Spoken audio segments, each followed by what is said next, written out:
listening to the annual Super Awards Round podcast, where myself, John Mugiwara Jam, and my friends, Jad Peanuts.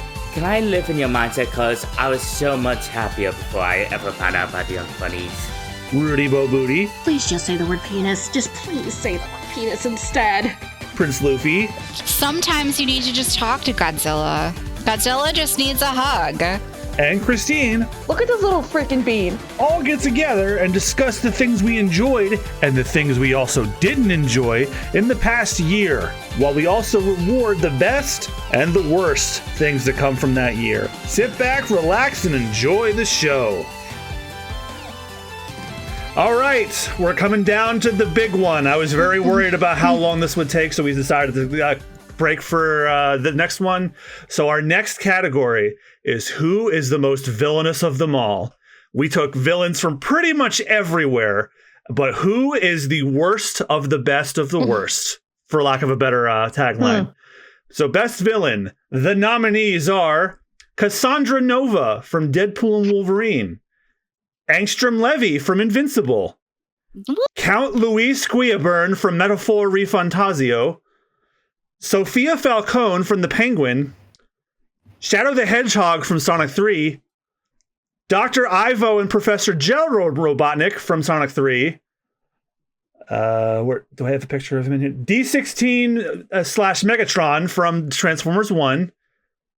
Feathers McGraw Yay! from Wallace and Gromit: Vengeance Most Foul. Yay! And Madame Morrible from Wicked. Fuck you, bitch. I'm sorry. Ah! I couldn't. Rudy, so you spoke. Rudy, you spoke first. Make the case. Okay. So I want to also say something. I've seen the play version of Wicked. They made Madame Morrible a legitimate threat. In the musical, she was kind of goofy.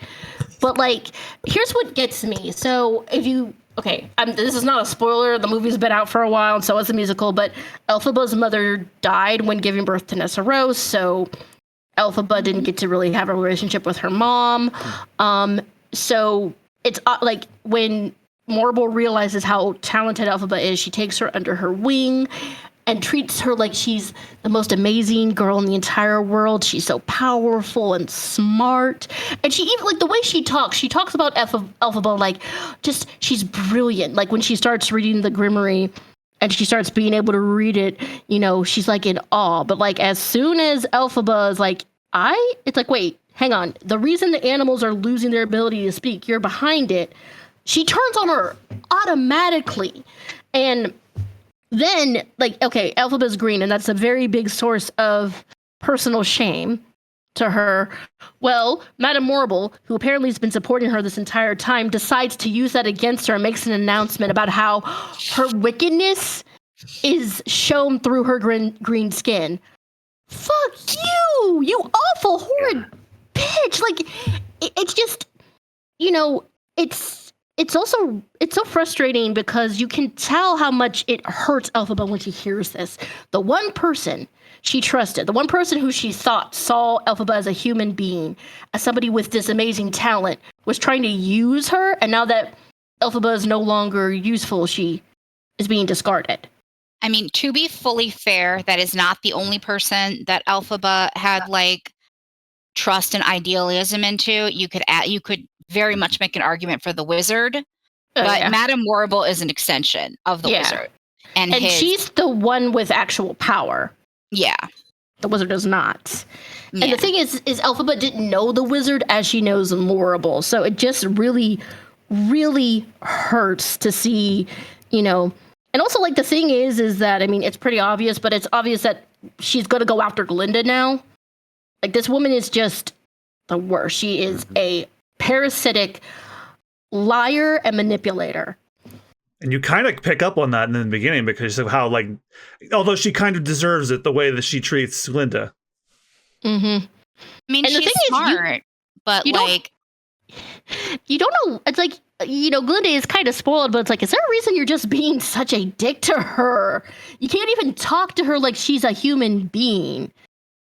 Again, that's why I think she's much more effective in the movie, because in the musical, she's just kind of goofy. But also Michelle Yeoh, she's my queen, my idol. I love her so much. She gives this character such nuance that it makes her a very effective villain. It's she's a bitch you love to hate.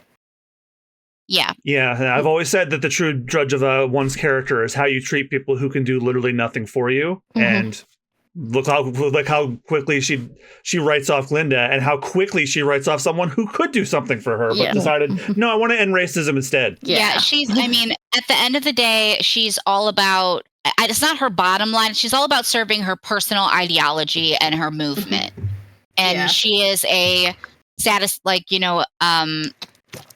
a general, and has deeply no feelings. Doesn't see people as anything but pawns in her army. Mm-hmm. It's just, it was so sad when you saw her saying that, Elphaba's green skin is a manifestation of her wickedness, and, Elphaba hears it. It's like, oh, God. Yeah. It's like she finally gets away from her shitty-ass dad, her shitty sister. She finds friends and acceptance, all for it to come crashing down. It's just heartbreaking.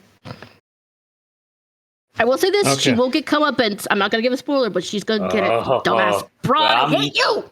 Sorry. I'm looking for the sequel then. Just about and thankfully, just about everybody on this list gets some. I won't say who. Thank God. Okay, so who's to get Cassandra Nova? I thought somebody was calling me. Austin, do you want to get Cassandra Nova?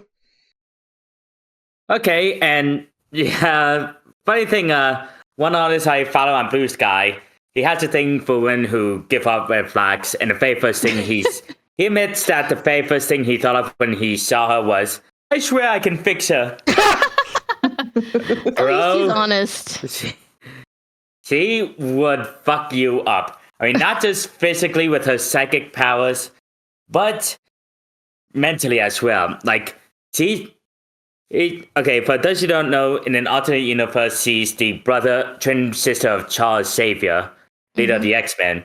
She's also old in the comics. They sexified her for the films. Mm-hmm. Of course they did. And it worked. And when they were both in a room, she strangled her brother with his own umbilical cord. Oh, God. As one does. And before she could even walk, she was sent into the void. Where the TVA puts it where all the trials of the multiverse goes. Oh. And there she rules over a bunch of other variants who were sent there with an iron psychic fist. Well, Xavier has power. He can probe people's minds. Cassandra Nova can do that, but she literally sticks her fingers right into your head. Like she says, he likes it's really cool. That's right. I did not like that. I did not like that. I forgot. Especially when her fingers are sticking out of your eyes and your nostrils. Babe, I completely forgot about that. Yeah, this was her. A picture of old Cassandra in the comics in the chat. That's what she looks like in the comics. She's still hot. Just she's more of a gilf. Yeah. Woo. They could have used that design too. I don't know why they didn't go with that. Because I don't know. They guess they thought that they couldn't sexualize an old lady, and that's just them being cowards. Yeah. Anyway. And her ultimate plan when she learns that who was that guy from the TVA called again? Paradox. Paradox, yeah. When he was planning to destroy Deadpool's timeline, I'm with the device. She decides she's gonna suck all the powerful outfit so she can destroy every single timeline in the multiverse until nothing is left but the void, so she can rule it. Ugh. Yeah, and one of my favorite lines of hers is when she was threatening somebody. She's like, "Yeah, you're gonna tell me what I need to know right now, or I'm gonna rip out your skull while I flick my bean to an Indian album." Oh God! Paraphrasing, that's literally what she said. She said she would jack off while she rips out your skull. Okay. Yeah, she's nuts, and she's played very well. She is inexplicable.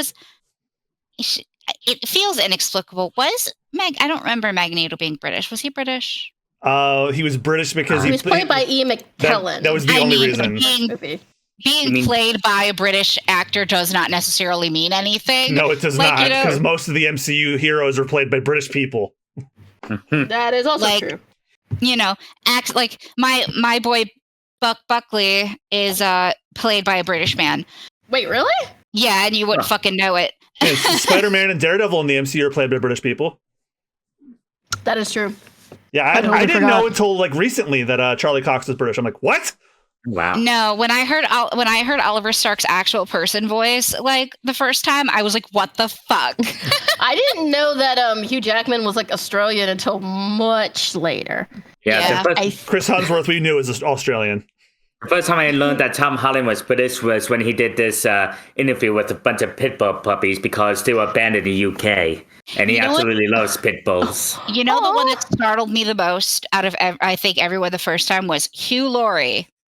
Yes, because he played House. Yeah, he was like, I had watched House, and after I heard him in an interview or like in a blooper or something, and I was like, what the fuck? The first time I learned he was British was in that one Family Guy skit where it was like, if you don't mind, I'm going to use my normal voice because I grow dreary of keeping up an American accent. So Cassandra Nova sounds really messed up. Yeah. Yes. Mm-hmm. Does anyone want to make it? Well, I know exactly who I want to make the case for. Does anybody want to make a case for anyone else before I go? I was going to do Angstrom. Go ahead. Because I believe I nominated him. Or did you? You did. Whatever. Okay. Angstrom Levy. Bark, bark, bark, bark. Okay. So, I think he's so much fun. He's voiced by Sterling K. Brown. Can you blame me? Okay, fine. And Sterling K. Brown is holy fucking shit. And he's a fantastic actor. So the reason that I think that Angstrom is both a compelling and interesting and awesome villain is because he's a very complicated villain. He starts out, we meet one of the Angstroms. And this particular Angstrom, the one of Invincible's, like, let's call it like the Prime universe or whatever, he's a pacifist and he doesn't want to, kill anybody. But he has powers that he can hop from universe to universe, like dimension hopping powers. And he decides that he wants to try to save like multiple realities by gathering all of the other angstroms from all of the other multiverses in one place and trying to like put all of their like trying to communicate thoughts between all of them so that they can all gain information at once. Unfortunately, this machine malfunctions. Is someone typing? Okay. Sorry. I had to reply to my fiance. I see. And he ends up absorbing all of the other angstroms into one angstrom, and that's why he looks like a brain monster. Yeah, that's why he looks like a Nestle Crunch bar. Yeah, his entire back is like pulsating brains. And the problem is that now that he's like this, all of the realities have like fused together in his head, and he can't really tell them apart. And in the vast majority of his realities, Invincible is a bad guy. In many of the multiverses, he actually joined his father instead of fighting him and helped take over, Earth. So many of the Invincibles like are shitty Invincibles. So Angstrom is fucked up by this, and he can't differentiate where he is and what the reality is. And he starts, hunting down Mark, and he wants to kill him because he thinks he's saving the world. So deeply, this makes sense because in many of the multiverses that are in his brain, Invincible was a piece of shit. Invincible murdered millions of people and helped enslave Earth. So he has this like understandable motive, but at the same time, we know that our Mark is not shit Mark. He's good Mark. And he also does like stuff like, targets Mark's mom and like a little baby brother. And we're not like necessarily fans of that. Especially when he breaks her arm. Yeah, that was pretty brutal. Yeah, I saw that in the video. I was like, oh, Jesus. Yeah, and has like just an incredible acting moment. Like, holy fuck, Sterling K. Brown, you're so good at everything. I just find him as a villain super compelling. He makes my brain go brrr. And Kind of like his. yes, all of his brains. So he seems like one of those villains where there's like layers to why he's doing what he's doing. Yes. It's not just I'm evil for the sake of it. And I always appreciate that. I do appreciate when from people his put in... Sorry. Go ahead. From his perspective, he is the hero. Yeah. Because he's going up against somebody who is a villain in his timeline. In many of the timelines, because he's got, like, imagine you had like 150 brains all talking like at once. Oh God. No. You know? I would hate that. But like, no, I totally get that. But also I do like his design where it's like he's sort of humanoid, but there's something wrong with him. Yeah. And if you took the outfit off, his whole back is like brain. It's really like creepy looking and cool. But like that's what I find very compelling about villains like this, is because in many, you could even make the argument that in many versions he would be a hero. He has a really understandable motivation. Like, we know that Armark is not a bad guy and he's not a villain, but it's inarguable that in many of the other universes he was. And like, we see glimpses of those marks, and they're messed up dudes. Mm-hmm.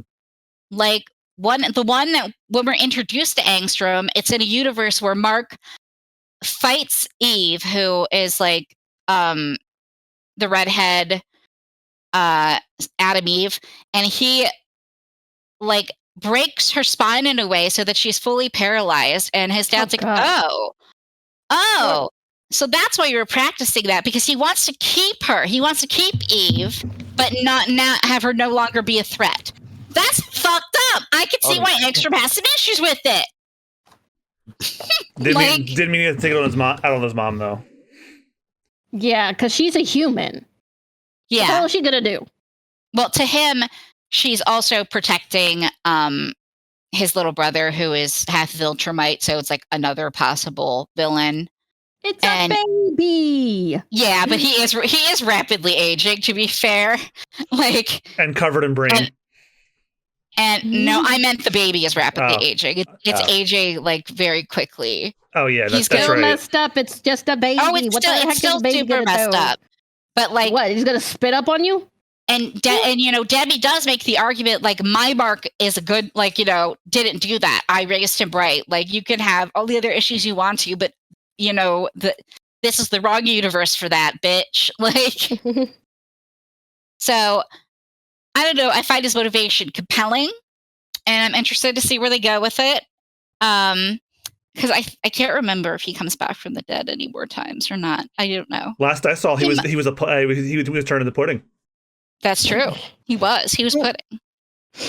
We'll get to that in the next category. Okay. Does anybody else have it? Because I have a couple of villains to nominate. I'm going to save the one I'm going to be pushing for last. Does anyone have anyone they want to make an argument for, or have we pretty much covered them? I have not seen anything else on this list. Yeah, we need to just go. No, I'm sorry. Wait. Wait, my boy. Which boy? The penguin? Man. Well, Austin can make a better case for Feathers McGraw, but yes, please. I just want to say something. Even though I have not seen this movie, I know how twisted Feathers McGraw is. I mean, and just look at that face. That is the face. What an innocent face. I love his face. It's like, so cute. I don't trust him. It's emotionless, yet in his body language, you can tell how sinister he is. Like, you know, there's the line for SpongeBob. He's just sitting there staring menacingly. Yeah. That's his character. Feathers McGraw says not a single word, but he is always planning, always moving. And he basically just wants his revenge on Wallace and Gromit for getting in the way of his literal crimes. Yeah, but I know, like, okay, so you I understand his motivation. What kind of crimes? He still. What does he do in the new movie? Tell us. He stole. He broke out of jail and stole a diamond. Yeah, so actually, it starts a little bit sooner than that, because it's from the second Wallace and Gromit short the wrong trousers as well. Wallace rents out a room, and Feathers McGraw rents out that room, much and starts getting closer to Wallace, much to Grummet's jealousy. And Feathers McGraw notices that Wallace made a pair of robotic trousers, or pants for us Americans. As one does. What trousers are. And he just looks at the trousers like he's thinking something. And you even see a wanted ad for a quote-unquote rooster who's stealing and stuff, but turns out that rooster was just Feathers McGraw wearing a red glove on his head to disguise himself. And everyone falls for it because everyone in Wallace and Gromit is a fucking idiot. Fair. So after Wallace and Gromit had foiled his plans, he's sentenced to life in a zoo. Yeah, prison, it's a zoo. Not prison, it's a zoo. Well, it's prison for him. Yeah. But when he hears about Wallace is opening up a new business, renting out robotic gnomes to tidy up people's gardens, he starts to get another plan. And build even more gnome homes, hack them, and steal stuff and frame Wallace. Cue our what was it? One of our foulest little creature nominations. Which he didn't. He unfortunately did not win because that I know. bastard beat him. Normbot was. Yeah. Norbot, yeah. Yes. So yeah, he is one of the most sinister villains who, and he never talks or has any facial expressions. He doesn't even blink, but you can just sense the sinister emitting from him. I picked the most sinister picture of them all. Like Greg Davies or something. He just looks so creepy. And it's like, also it's a penguin, but for some reason it's so effective. Like the people who make the Wallace and Gromit cartoons are just such masters of comedy. It's like, it's a penguin. It shouldn't be scary, but there's just something about this penguin who's so, like the evil radiates off him that it makes it hilarious. See, like there's something about like just in the picture and stuff, I actually think his design is quite cute. And I think that that's part of the point of him to me is that he is deceptively cute. Yep. Yeah. All right. So I think I nominated most of the other ones. So why don't we go back to tragic, misunderstood villains? So let me start with Sophia Falcone. So I don't know how many of you are familiar with the Batman universe, but Carmine Falcone was he's one of the big mob bosses in the Batman universe. He was in the Matt Reeves Batman movie played by John Turturro. And Sophia Falcone is his daughter. Sometime between this show and the Matt Reeves Batman movie, his daughter catches him murdering her mother. And he basically frames her and on her murder, as well as the murder of several other women, including a reporter who's been investigating the Falcones, and she's shoved into Arkham. God. She literally was the unwitting fall person for everything. And wait, was she an adult or a child at the time? I want to say a young adult. Okay. Yeah. Because I was wondering if he was like, oh no, you see, I'm going to blame it all on you because you're a child and you won't get as much like of a punishment. She did see him kill her mother when she was young. So I want to say she was like a teenager, late teenager at that time. And also, back when Carmine Falcone ruled the crime world, the Penguin started out as her driver. So she breaks out of Arkham, and she believes that the family is going to get her out, but that's not what happens. In fact, one of the Falcones bribes one of the prisoners to murder her, and that does not work out. And there was only one member of the Falcone family that did visit her in Arkham Asylum pretty frequently. It was her brother, who I unfortunately forget his name right now. And her brother is the first person that the Penguin kills at the very beginning of the series. And he... Is it Alberto? Alberto Falcone, yes. Yeah, so she gets out of her... I guess her sentence ends and she's out of Arkham. And then she wants to know who killed her brother, tries to get out of Penguin, but Penguin, even up to the end of the series, never admits it to her that he did it. goes out of his way, even like I said in the previous category, that even as she's threatening his dementia rattled mother with murdering her right in front of him, he will not confess that he did it. Penguin is such a bad person. So so she's next in line to run the Falcone family, and then she proposes, you know what?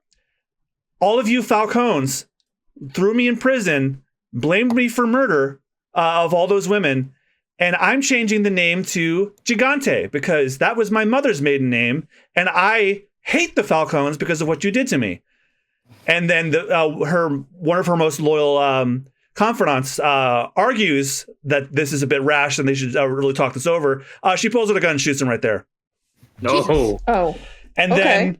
then she then says, at one point, she has a dinner party where she announces that she is disgraced by the family because it's like, you all left me and rot to prison and just forgot about me.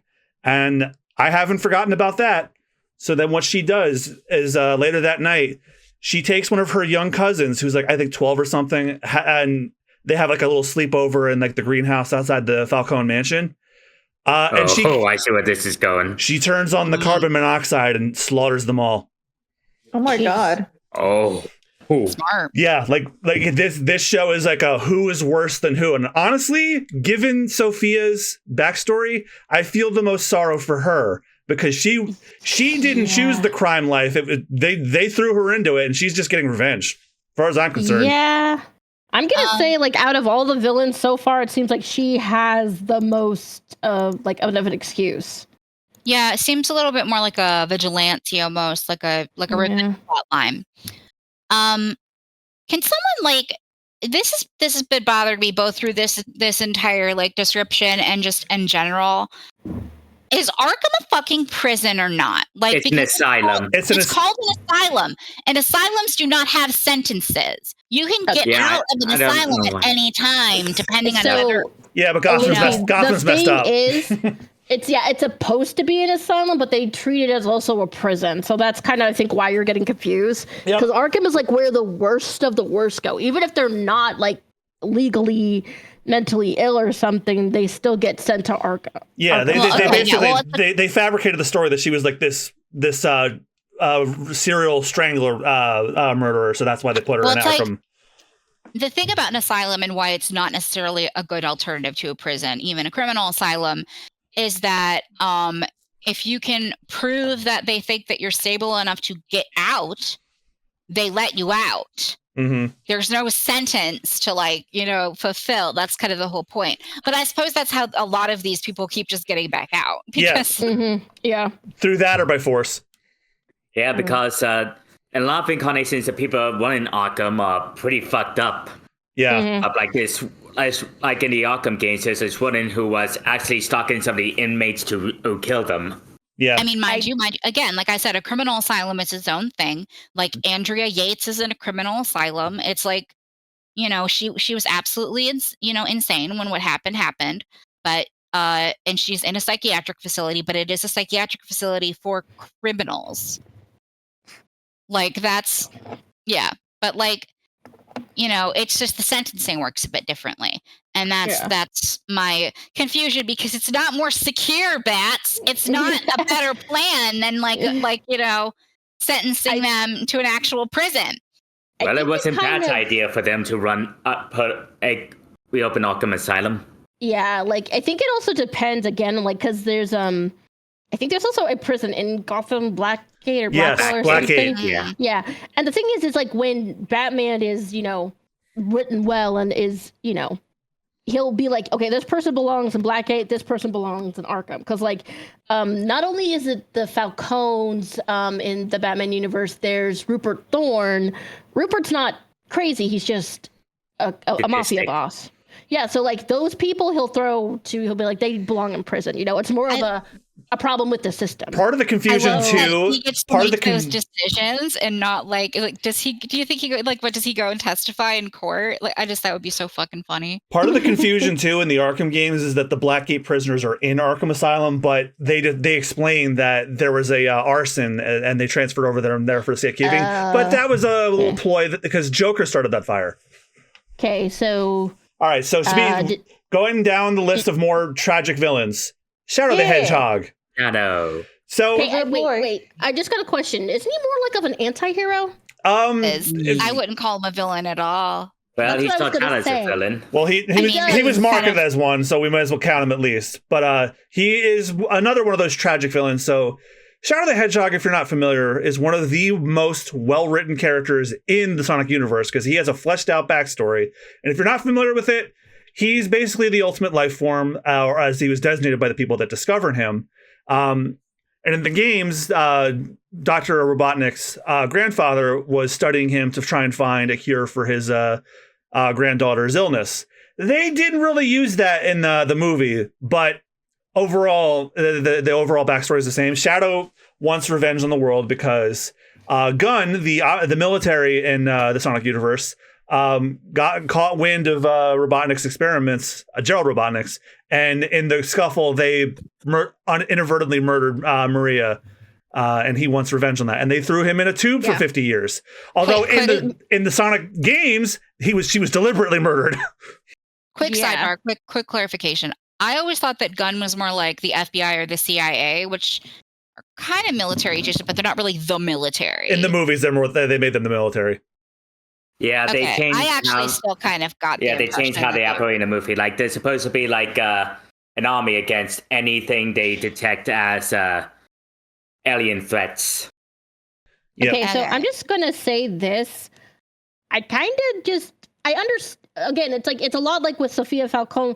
I understand why he is the way he is. Why the hell would he trust humans after they've betrayed him multiple times? And also, he witnessed the death of a child. That would mess you up. Yeah, of course he's angry. Yeah, he has every right to be pissed off. The only person that showed him any love and was not afraid of him. Like one of the best scenes in the movie is when he asked her, does she think he's dangerous? She said, "You can be whatever you want to be." Yeah, he's more of a revenger. Yeah, I mean, his line when you select him in the multiplayer mode is, "I promise you revenge." And Sonic own kind of Shadow gets a pass. He can have a little murder as a treat. Yes. You know who doesn't get a murder as a pass? The person who enabled him. No, there we go. The Robotnik. Nope.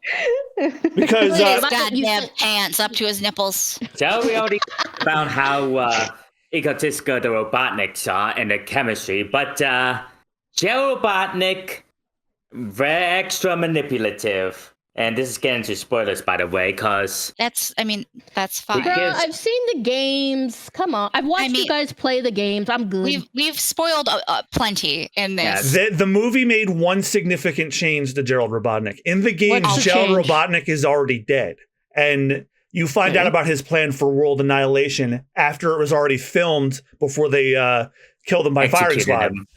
In the movie, he's still alive, and he was prolonging his existence by licking the Shadow's quill. You told us that. Yeah, because Robotnik does the same thing with Sonic's. Yeah, but it's still nasty. You don't know where those hedgehogs have been. I don't think he cares. In a tube. This is a guy who sat in a mechanical crab for years and watched telenovelas while he got fat. Okay, good point. Yes. So yeah. So that's the least thing. I can't fault him for that of all the things he's done. Yeah, he manipulates Ivo to give him a family in order to help him with his scheme, which is an old weapon and Jared made powered by Shadow's chaos energy. And Ivo thinks he'll use it to destroy Gun headquarters and conquer the world. But turns out Jared didn't want to conquer the world. He wants to destroy it for revenge against Maria. Little girl. Mm-hmm. Revenge against the little girl. That's real stable and normal. And though the robotics are anything but revenge for the little girl. Shadow was friends with Maria. I thought that I misunderstood Austin. I thought that he said the Robotnik wanted revenge against the little girl. Gerald Robotnik, the grandfather. Yeah, Maria revenge is against the small child. Okay, so Gerald Robotnik's the grandpa. Ivo Robotnik is Dr. Eggman. Okay. And Maria is Dr. Eggman's cousin. Yeah. Okay. Because I was about to say there's no way in hell some woman slept with that man. I'm sorry. Yeah. I firmly believe Maria was or Ivo were test tube babies. Again, that's the only explanation. He's Because- upset with a very small child. That makes him just a dick. No. Yeah, No. of course, Eggman wants to conquer the world instead of destroying it, but Gerald's argument was humanity is a fair experiment. And as they argue, and it seems like Eggman and is about to be killed, he begs Gerald cause the family, but Gerald just says, "Oh, Ivo, you're no Maria." Oh my god. Damn. Okay, that's just an asshole thing to do. Don't do that. Yeah, Jim Carrey Very said that to into dead himself. Jesus. All right, so John, let's see. You also nominated. I have two. I have two more nominees. I'm saving the one I'm gunning for last. Okay, so Oh, is that who I think that is, babe? So Yeah. this is a recent nominee because I just recently watched Transformers 1. Many of you will probably know this guy as Megatron, but up until like the last 20 minutes of the movie, he's known as D16. So on Cybertron, most of the Transformers actually don't have the ability to transform because Sensible Prime, the ruler of it, literally took the transformation function out of their bodies when they were born. And he's, why? So the Fascism. Allspark, or whatever the heck it's called, No, makes them do things. no, I forgot what they call it, and I wish my friend that loves Transformers was here to tell me what it was, but Oh, so Energon? no, it was something. It was called something okay. else. Really? Huh. Yeah. So I know. a lot of many of the Transformers are not don't have the ability to transform from birth. They have it. They have the mechanic ripped out of their chests when they were born, and many of them are forced to work in the mines. Two of those being Orion Pax, or as we know later come to know him, Optimus Prime, and D16, who later becomes Megatron. And the emotional anchor of this movie is how Orion and D16 are the best of friends who have each other's back through thick and thin, even when they get into trouble. Very Charles Xavier and Magneto. Oh yes, very much so. And they enter a race to try and get to meet Sensible Prime, who is currently away fighting a war against, I forget what the name of the aliens that were plaguing the planet were, but so they win the race, and then eventually they're punished for breaking into the race because they weren't allowed to. And then they soon later discover that Sensible Prime is not fighting a war against the alien threat. He's actually giving away all their resources and making a deal with them to lift up his own power. He Nice. Wizard of Oz them? Yeah. Oh, Dick. the bitch. Yeah, and then one of the things that keeps happening is Orion Pax, or Optimus, keeps getting into trouble, and Megatron's the one who has to go in and save him. But things come to a head after they finally confront Sensible Prime, after they finally convince the people of Cybertron that he is a dick. He's a dick, basically. And then Megatron has his heart. It's like, you know what? He lied to us. He was my hero. He's selling us out to the enemy. I'm going to murder him. But Orion steps in. Check the Wikipedia. I think they're called the Quintessence. Is Yes. that what the bad Yes. guys Thank are? you. Thank Okay. you. Thank you. The Quintessence. So Megatron, when they finally get the ability to transform, because they get him from some of the dead Transformer heroes that were on the surface of Cybertron, Megatron shoots Sensible Prime, but mere seconds before, Orion Pax jumps in the way and he basically blasts off his arm, and he's about to follow his death, and Megatron catches him and he says, why did you do that?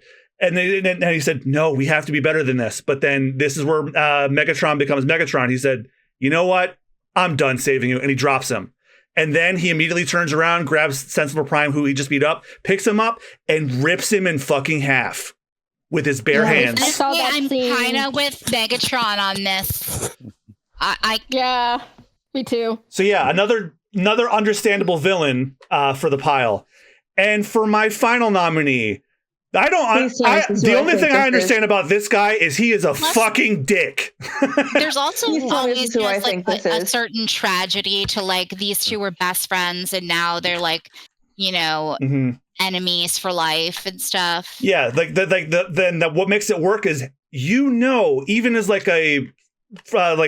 not even if somebody who doesn't know so much about Transformers, these people are going to become enemies, but when it happens, Yeah. it still hurts.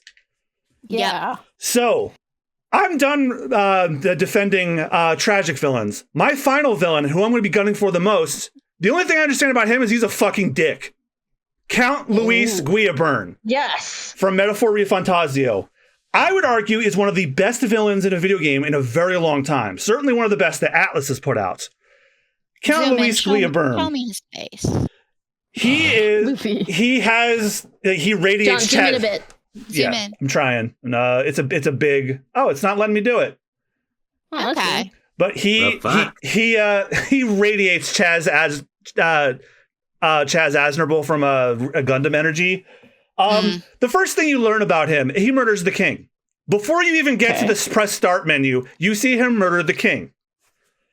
And because he wants to usurp the throne and remake the world in his image. And he's extremely popular among the populace. They don't know that he's killed the king yet. And then he tries to claim the throne at the king's funeral. But then one of the party members that you eventually meet up with tries to murder him. And in the attempt to murder him... He's sexy. Really just shared a picture of him up close and why did they have to make him sexy? Well, but why? I already thought he might look sexy just from like kind of his. He's beautiful. The outfits, the hair, it was all screaming, "I'm sexy." So it's very Griffith from Berserk. Yes, he has major Griffith energy. Although Griffith starts out as a nice guy who eventually goes crazy, Louis Squiaburn always was bad. Okay, yeah. Okay, I dig it. It's like it's Cersei Game of Thrones. Like sexy but evil. Okay. Except he doesn't fuck his sister. Boo! I don't think he has a sister to do that with anyway. Okay, so Grius, one of your party members, the first leg of the game is you're trying to lead up to the funeral to try and murder him and prevent him from succeeding the throne.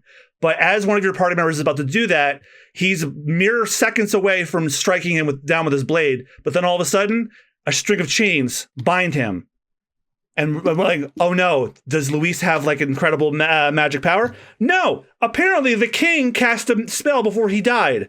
And that spell was, my successor will be decided by an election. And you cannot murder the top candidates in the election, because if you try, my magic will bind and strangle you.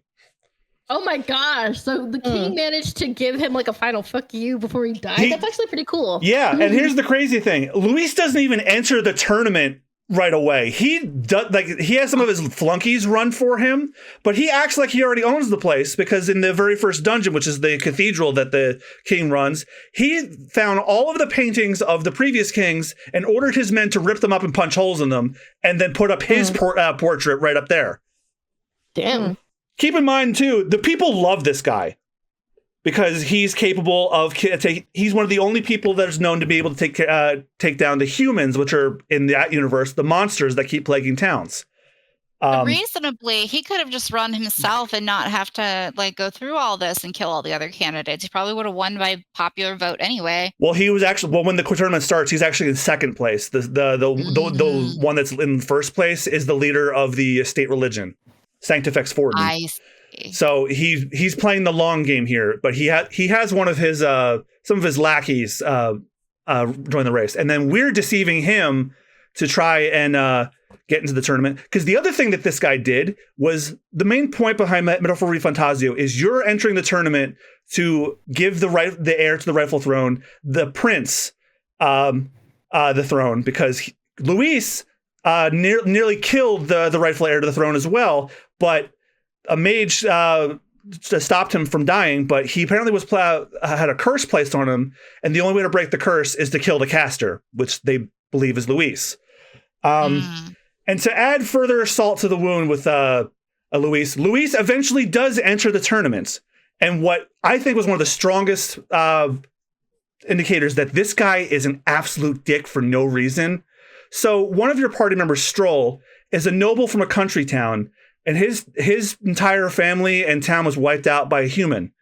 And and Luis takes out that human, but doesn't save the people. He basically eradicates it to try and destroy the town.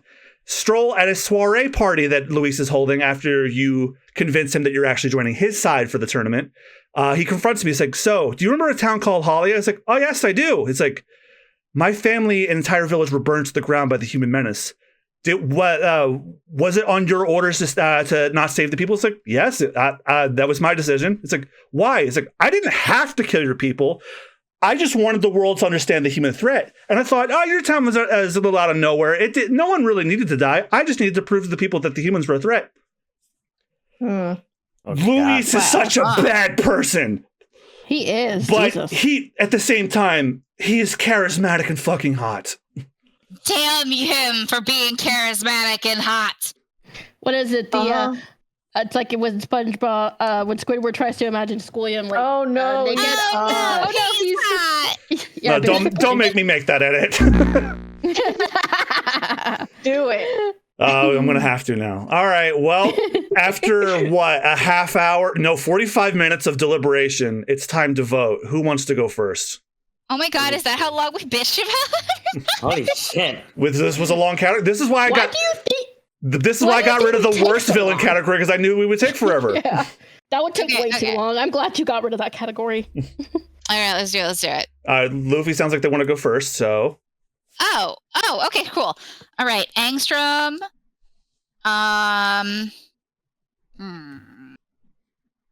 Okay. Megatron. This sexy bitch. And Cassandra Nova. I think that's four, Oh right? my God, I love you. I'm sorry. Christine, No. Do not apologize. What? your turn. Okay. This dude, even though I really don't know much about him, except for the fact that I need to go. Shut up, phone.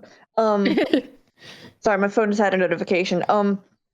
Him, Shadow, Madame Morrible, and is there one more? You have 4 votes. Okay, Yeah. good. Feathers. Rudy, you want to go next? Yes, Madame Okay. Morrible because I hate her guts. Feathers McGraw because that penguin creepy. I'm gonna give a vote to Angstrom just because I think he's an interesting character and he's not doing this because he's just evil. He has a reason. And Yeah. then this evil ass Count with the sexy eyes. All right, so I'm going to go next. I'm going to let Count Luis. Just absolutely terrible person. He perfectly reminds me of a certain individual in the real world where he does the most horrible things, yet people fucking love him anyway. Mm. But he's attractive, which doesn't hold up for many of the Yeah, that is the modern one villains. difference, isn't it? Mhm. And also, at least Luis pretends like he cares about equality. Sorry, Luis, Feathers. I'm gonna give one to Sophia, and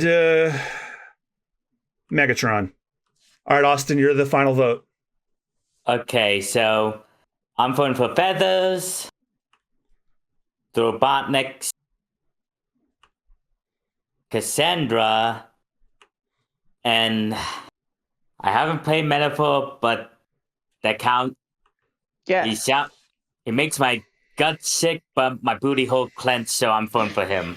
God Is damn it. Luis the first character everyone voted for? I think so. Yeah. Yeah.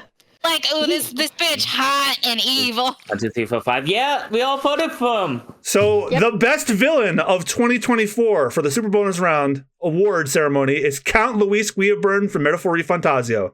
I can't wait to fucking murder you.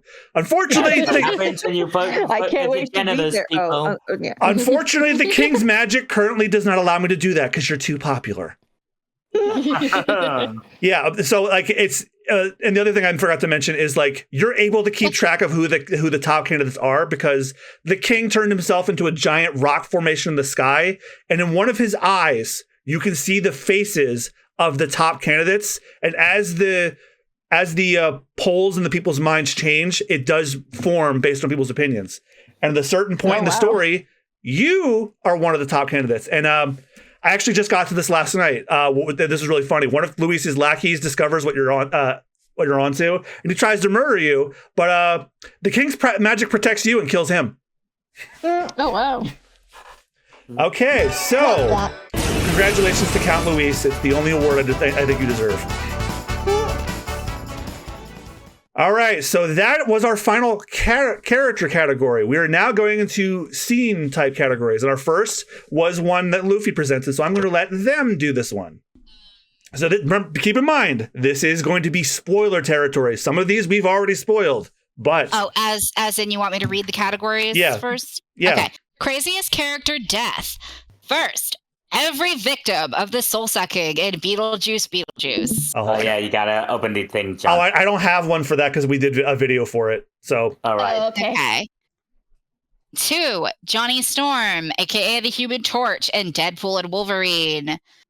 3, Sir Pentious from Has Been Hotel. 4, Angstrom Levy and Invincible Season 2.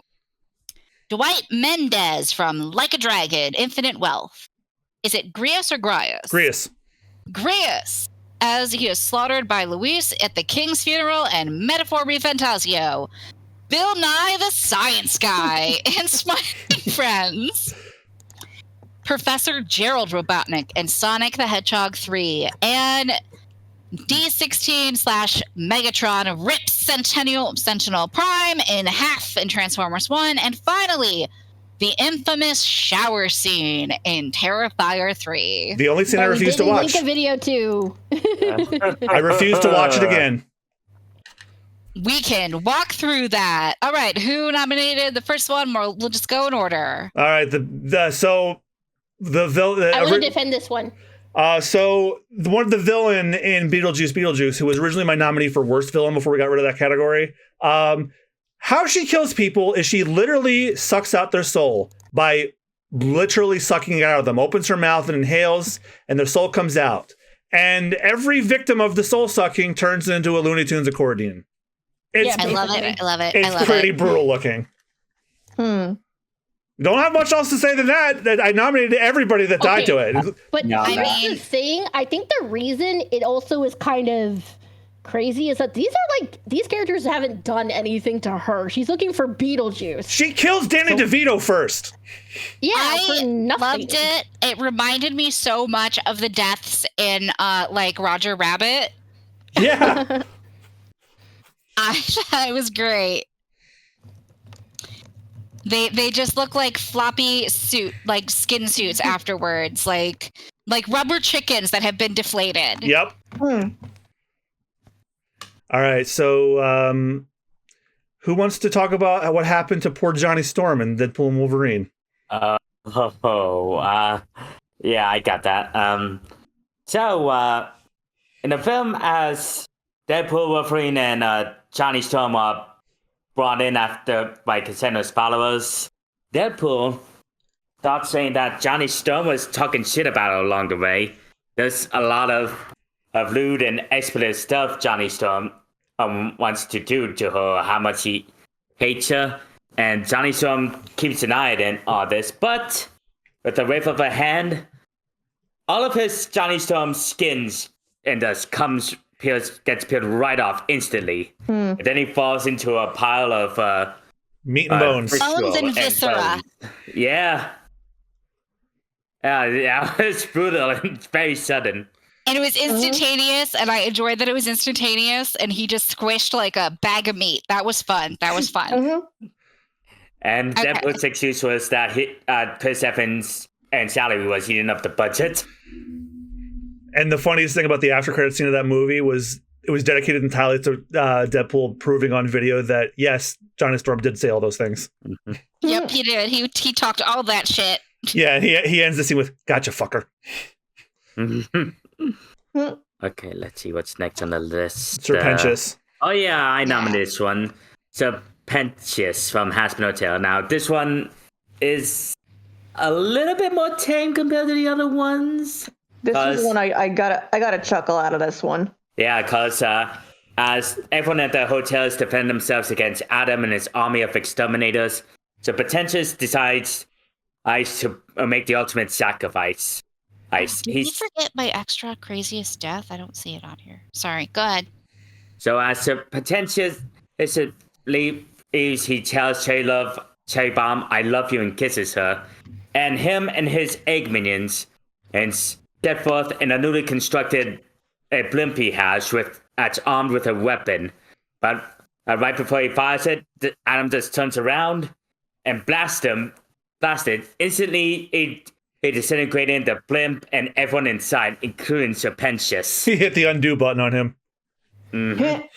Was such a bullshit death.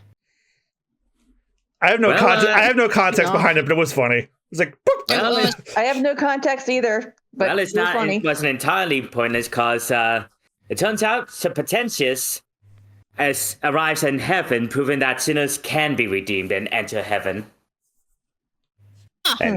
And he's actually going to play a bigger role in the second season. So, well, look, I got that to look forward to at least. I know you guys aren't. Hazbin Hotel occupies the same space as Homestuck, Supernatural, Doctor Who, and never engaged with. I don't have any hatred for it. It's just, nope. I think you said that in one of the previous recordings. Yeah, I think you said that last time. Did I? Right. My memory is Yes. shit. Oh. I love you, Okay, babe. who nominated Angstrom Levy? Luffy Again, that and was- I that did was- that one. Okay, Yeah. so you two But got it. real quick, didn't I add another craziest death? I don't last remember. Time? I'm pretty sure that I did. There was So, there was a death from Invincible I wanted to nominate, but the character did not die, so it didn't count. No. I was gonna add Sammy and Abigail. You can go ahead and add that one if you want. Alright. This is your little last chance.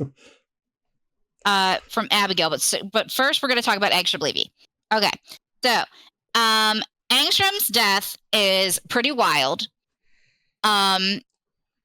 At first, Angstrom starts kicking the shit out of Invincible, and he is knocking him through from just like his little portals. So from like multiverse to multiverse, he's literally knocking him not just across the universe, but across multiple universes. And finally, Mark can't take it anymore, and he starts just beating the fucking shit out of him. He just toasts this man, like screaming, smashing him into blood pudding, literal pudding of blood, and brain matter. yeah, it's just all squooshing onto him, and as he screams at the top of his lungs. And I think what's even crazier is that right after that, he realizes he doesn't know where the fuck he is. He's in the middle of some sort of desert in some sort of like multiverse where he has no idea where he is, with Angstrom's dead body and no way to get home. So he's just stuck there. And I think that there's just this like,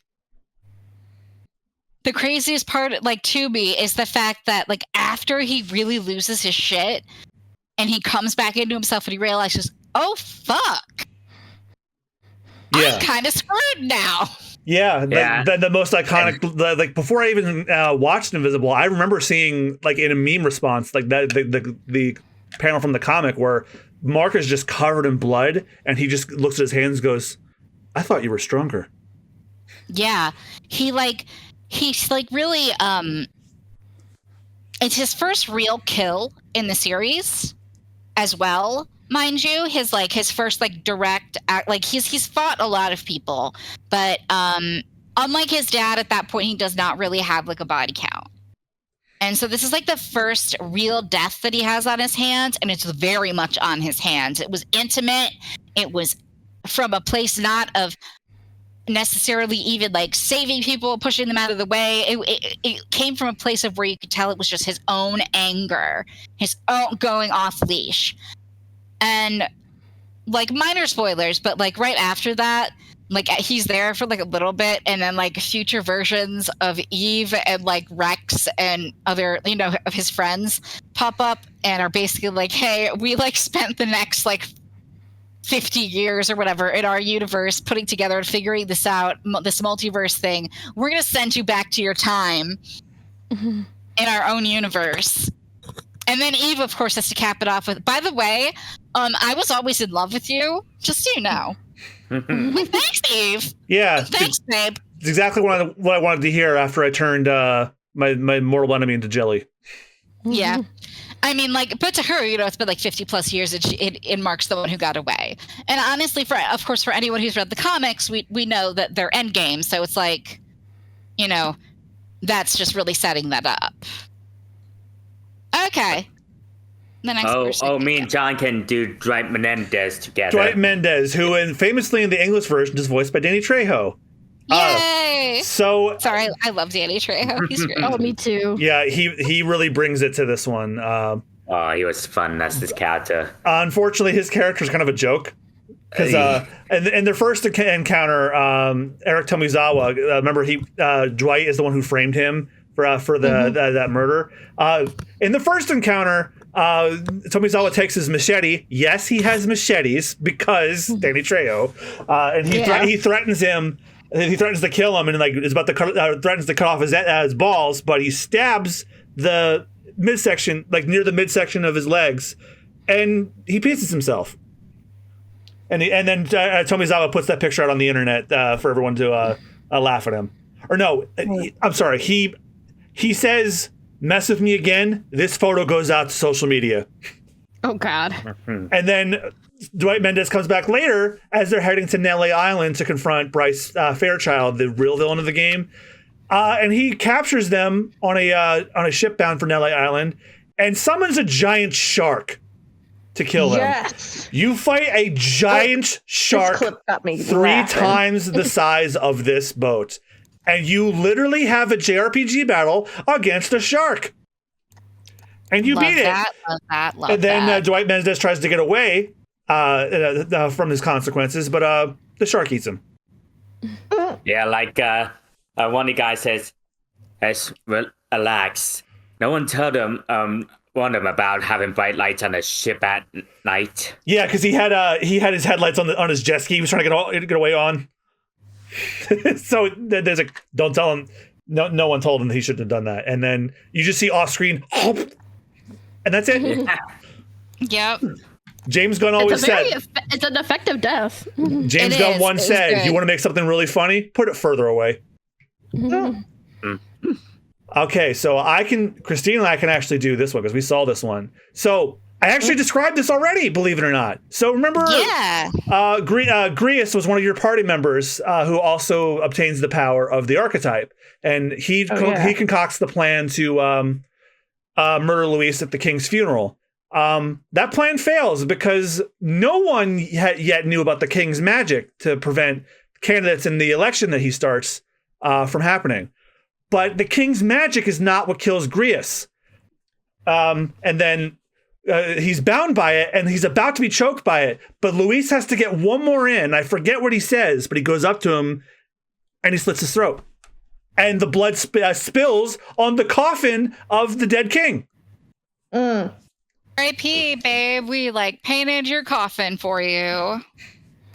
It was already red. you didn't need the extra coat. Brilliant. Into the coffin shred. Okay, so Austin, do you want to do Bill and I, the science guy? Yeah. So Don't make me laugh. after Pip accidentally brings a snowman to life, and when the snowman wants to, what's it? Roddy the snowman, his name? Roddy the snowman, I believe. All I know is it was Dana Schneider. That's Yeah. Yep. I watched this clip that you guys gave me, and 2 things struck me was that's fucking Dana Snyder's the snowman, and 2, that is the worst Bill Nye impression I have ever heard. Yeah, I don't think they were going for accuracy with Bill Nye. When Ronnie wants to go to the beach, Pip tells him no because he'll melt, and that's when he has to explain death to Ronnie, who just reacts by screaming continuously the whole time. And they try to chill him, help him calm down by having Bill Nye sing a little song from his hot air balloon and explaining death. But while he's singing, he crashes into power lines that explodes, electrocutes him, and blows him up. It completely incinerates him mid-song, y'all, and he's toasted. It toasts his little body. And the snowman starts screaming again. Yeah, but copy came out of nowhere. Yeah, it was a really realistic electrical wire fire. After singing about how death's not scary, it's well, I guess it's not because you ran into it. To be fair to Bill Nye, his death was near instantaneous, so perhaps it wasn't too scary. Because it didn't seem like he saw it coming. Okay, Christine, do you want to do Professor Joe Robotnik Or should we all? Oh my God.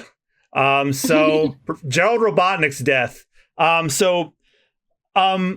of the airlocks breaks open and Gerald Robotnik kicks Ivo down it to kill him. And then he believes he's won. He's like, oh, grandchildren, all the responsibility and none of the fun. But little does he realize Tails and Knuckles are carrying Robotnik back up behind him. And then Robotnik pulls out one of Shadow's quills and says, who said human life wasn't worth anything? Oh, that's right. You did. And he stabs him in the ass with Shadow's quill, creates a fart noise and a shockwave, sending Gerald Robotnik screaming into the nuclear reactor that's powering the machine, and he dies like a bug in a zapper. And he makes a bug zapper noise. And then it was beautiful. So and Ivo ends it with, say what you will about my grandfather. He made one hell of a bug zapper. It was so funny, and normally I don't really like fart jokes, but that made me laugh. Oh, we were dying in the movie theater. We were dying, and so was Gerald. But none. But anyway, He fucking conchoed him. Nice. Okay, let's see. And John, you're the only one who saw Transformers 1 in here, right? well, I described this one for you already. So after Megatron seemingly throws Orion Pax / Optimus Prime to his death, he walks up to Sentinel Prime, who's already been beaten by the fight. It picks him up with his bare hand, shows him to the people of Cybertron, and literally rips him in half. And people are gonna say it's a robot. It's still really It's pretty fucking gruesome. It was pretty wild, and I think it's because it's a robot they were able to get away with a lot more. Oh yeah, because there's no blood or bits of flesh or anything, but it's still really messed up. But from what I've heard, Megatron did nothing wrong. Because there's no blood or flesh. Like they replaced it all with gears and stuff, but it still has the same effect. It was very well done. Mm-hmm. The animators did a good job. And I know I got this one. Go ahead. It's now a scene from Terrifier 3. So, as this couple that does true crime podcasts at a college campus, they start having sex in one of the showers. Art the Clown comes in dressed up as Santa Claus, wearing these Christmas light sunglasses. From his fast-ass garbage bag of weapons, pulls out a chainsaw. And uses it to bust through the shower door on a couple, where he uses it to slice off the guy's fingers on his right hand and possibly cut through his leg. Christine, you might recover your ears for this one. And because of how and because of how slippery the tile is, the guy falls and his leg partially comes off and his bone just hits the floor. And as he's laying on the floor in pain, No, thank you. And on such silent laughter, he quickly turns laughing the whole time. It's so exaggerated. Yeah, other time he isn't it? doesn't speak. Yeah. His facial expressions, his face is always shown. So, and the character just emotes through silent action. He And then he pantomimes. turns his attention against the girlfriend. He uses a chainsaw to just slice open her breasts, as possibly cuts her scalp off. And as he's laying there slowly dying, Art takes off his sunglasses, puts them on her, and continues to just cut her apart.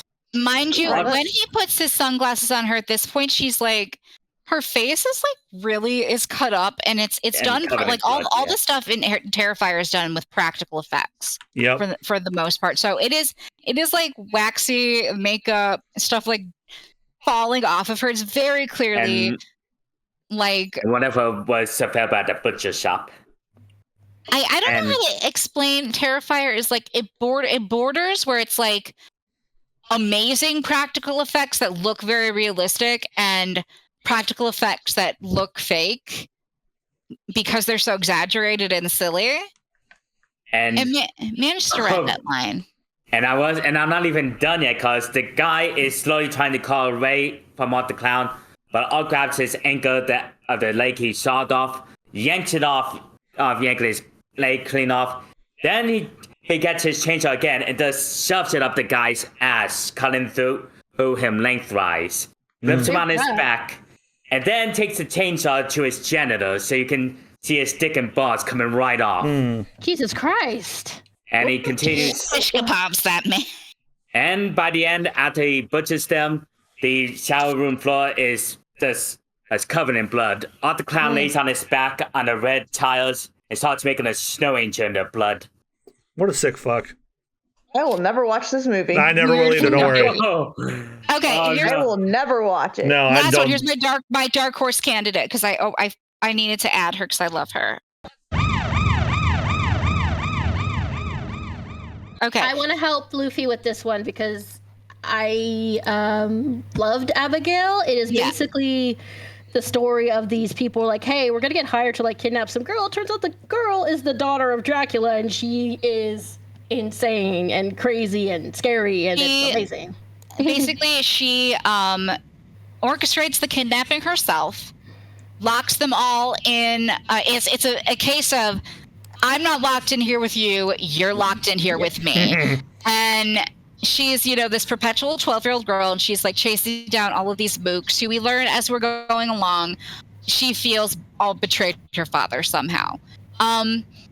Sammy is like, it's a little bit of a leverage setup, like a hitter, hacker, driver, But Sammy is the hacker. And she's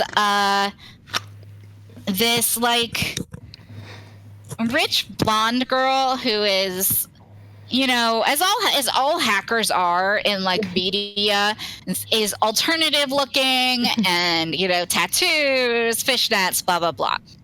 So about she's played by Catherine Newton, who plays Lisa Frankenstein in Lisa Frankenstein. Thank you. And about halfway through, she gets bit by Abigail, but she lives. Like she doesn't like get her arm torn off or anything. Like she doesn't die. And as she and Peter, again, these are all fake names that are given to them, and they're all named after someone in the Rat Pack, except the one guy who I believe they named Don Nichols. And as they're like going down in one of the basement areas, Abigail takes over Sammy as a thrall. And in vampire literature, thralls are, they're basically like under the control of a vampire. So she basically is puppeting Sammy's body. And we get a amazing scene that's done in dual parts with Abigail and Sammy, where the actresses are doing a coordinated dance. Both of the actresses are professionally trained. It is really great. Apparently, it wasn't supposed to be that long, but since Catherine Newton is also a professionally trained ballerina, like the actress that plays Abigail, they decided to choreograph this whole thing. They did it themselves. See, and the girl, and Abigail is like, she's in a ballerina outfit, but she's like covered in blood. It's so gruesome, but cool. And they have like, not like traditional like little vampire fangs. They have basically like shark mouths, like their entire mouths are filled with like spiky fangs. Yeah, needle teeth. And the funniest piece of all this is after this beautiful dance, she's, chasing down the other two who are left, because she first killed Peter, and then she's chasing down the other two, and Joey the other guy, and Frank, who Joey and Frank. And it seems like it's going to be this long, drawn-out chase, like we've seen repeatedly throughout, like the film. But they walk into like a bigger ballroom area that has like shades of light coming through it, because we're starting to get to morning hours. And Joey grabs a silver tray, hits the light, and it hits Sammy, and she just bursts. It's so fucking quick. She just pops like a goddamn blood balloon. It's so over the top, but it works. It works, and they seem to really like this like trope, because that's actually also how Ready or Not ended. with everybody bursting in blood balloons like that, but it's so quick and it's so like unexpected after this long drawn out dance scene. I was in fucking hysterics when it happened in the theater. It was great. And like you can tell the characters are also just, because the thing is they've been running like almost all night and they're like covered in blood. Well, now they're like drenched in it. Yep. And they just look so done with everything. Like there's still like 2 of them left. They're just exhausted and everything's like, oh well, we're drenched in blood now. Okay. they're just like fine. And if you've seen Ready or Not, there's a lot of parallels between the 2 films. And one thing that the directors or the writers seem to really like is progressively covering their final girls in more and more blood until the final scene where they are literally just soaked in it, head to toe. All right. We ready to vote? Yeah. Yeah. Christine was enthralled by that description. No. They're very sexy. I'm obsessed with Christine, I'm talking about what Austin said. Okay, Christine, so why don't you get it out of the way? You vote for Craziest Death first. I didn't watch these. I didn't get a chance to watch the clips, so I have no context. Well, you got to vote. We all gave you context, love. Yeah, I know. Well, then you get to visual vote. Context. Speaking of visual context, I put screenshots from Grievous' death in chats for context. Fun. Okay, so Christine, why don't you go first and just vote for based on what you heard? Everyone makes their case. You cast your vote. That's how it works. I'm gonna pick metaphor. I'm going to probably pick. Oh, geez. I was there laughing with you with one of them. Oh yeah. Yeah, that one was pretty funny. Oh, we were all fucking dying. The the only one that really got a chuckle out of me was the Has Been Hotel one. Because it was so sudden, I wasn't expecting it. Yeah, that counts. You vote based on vibes. That's how it works. And you get one more. And then crap. The very first one with Danny DeVito, I was like, this is kind of cool, but also kind of creepy. But okay, that's Tim Burton for you. Because she's just like assembling herself.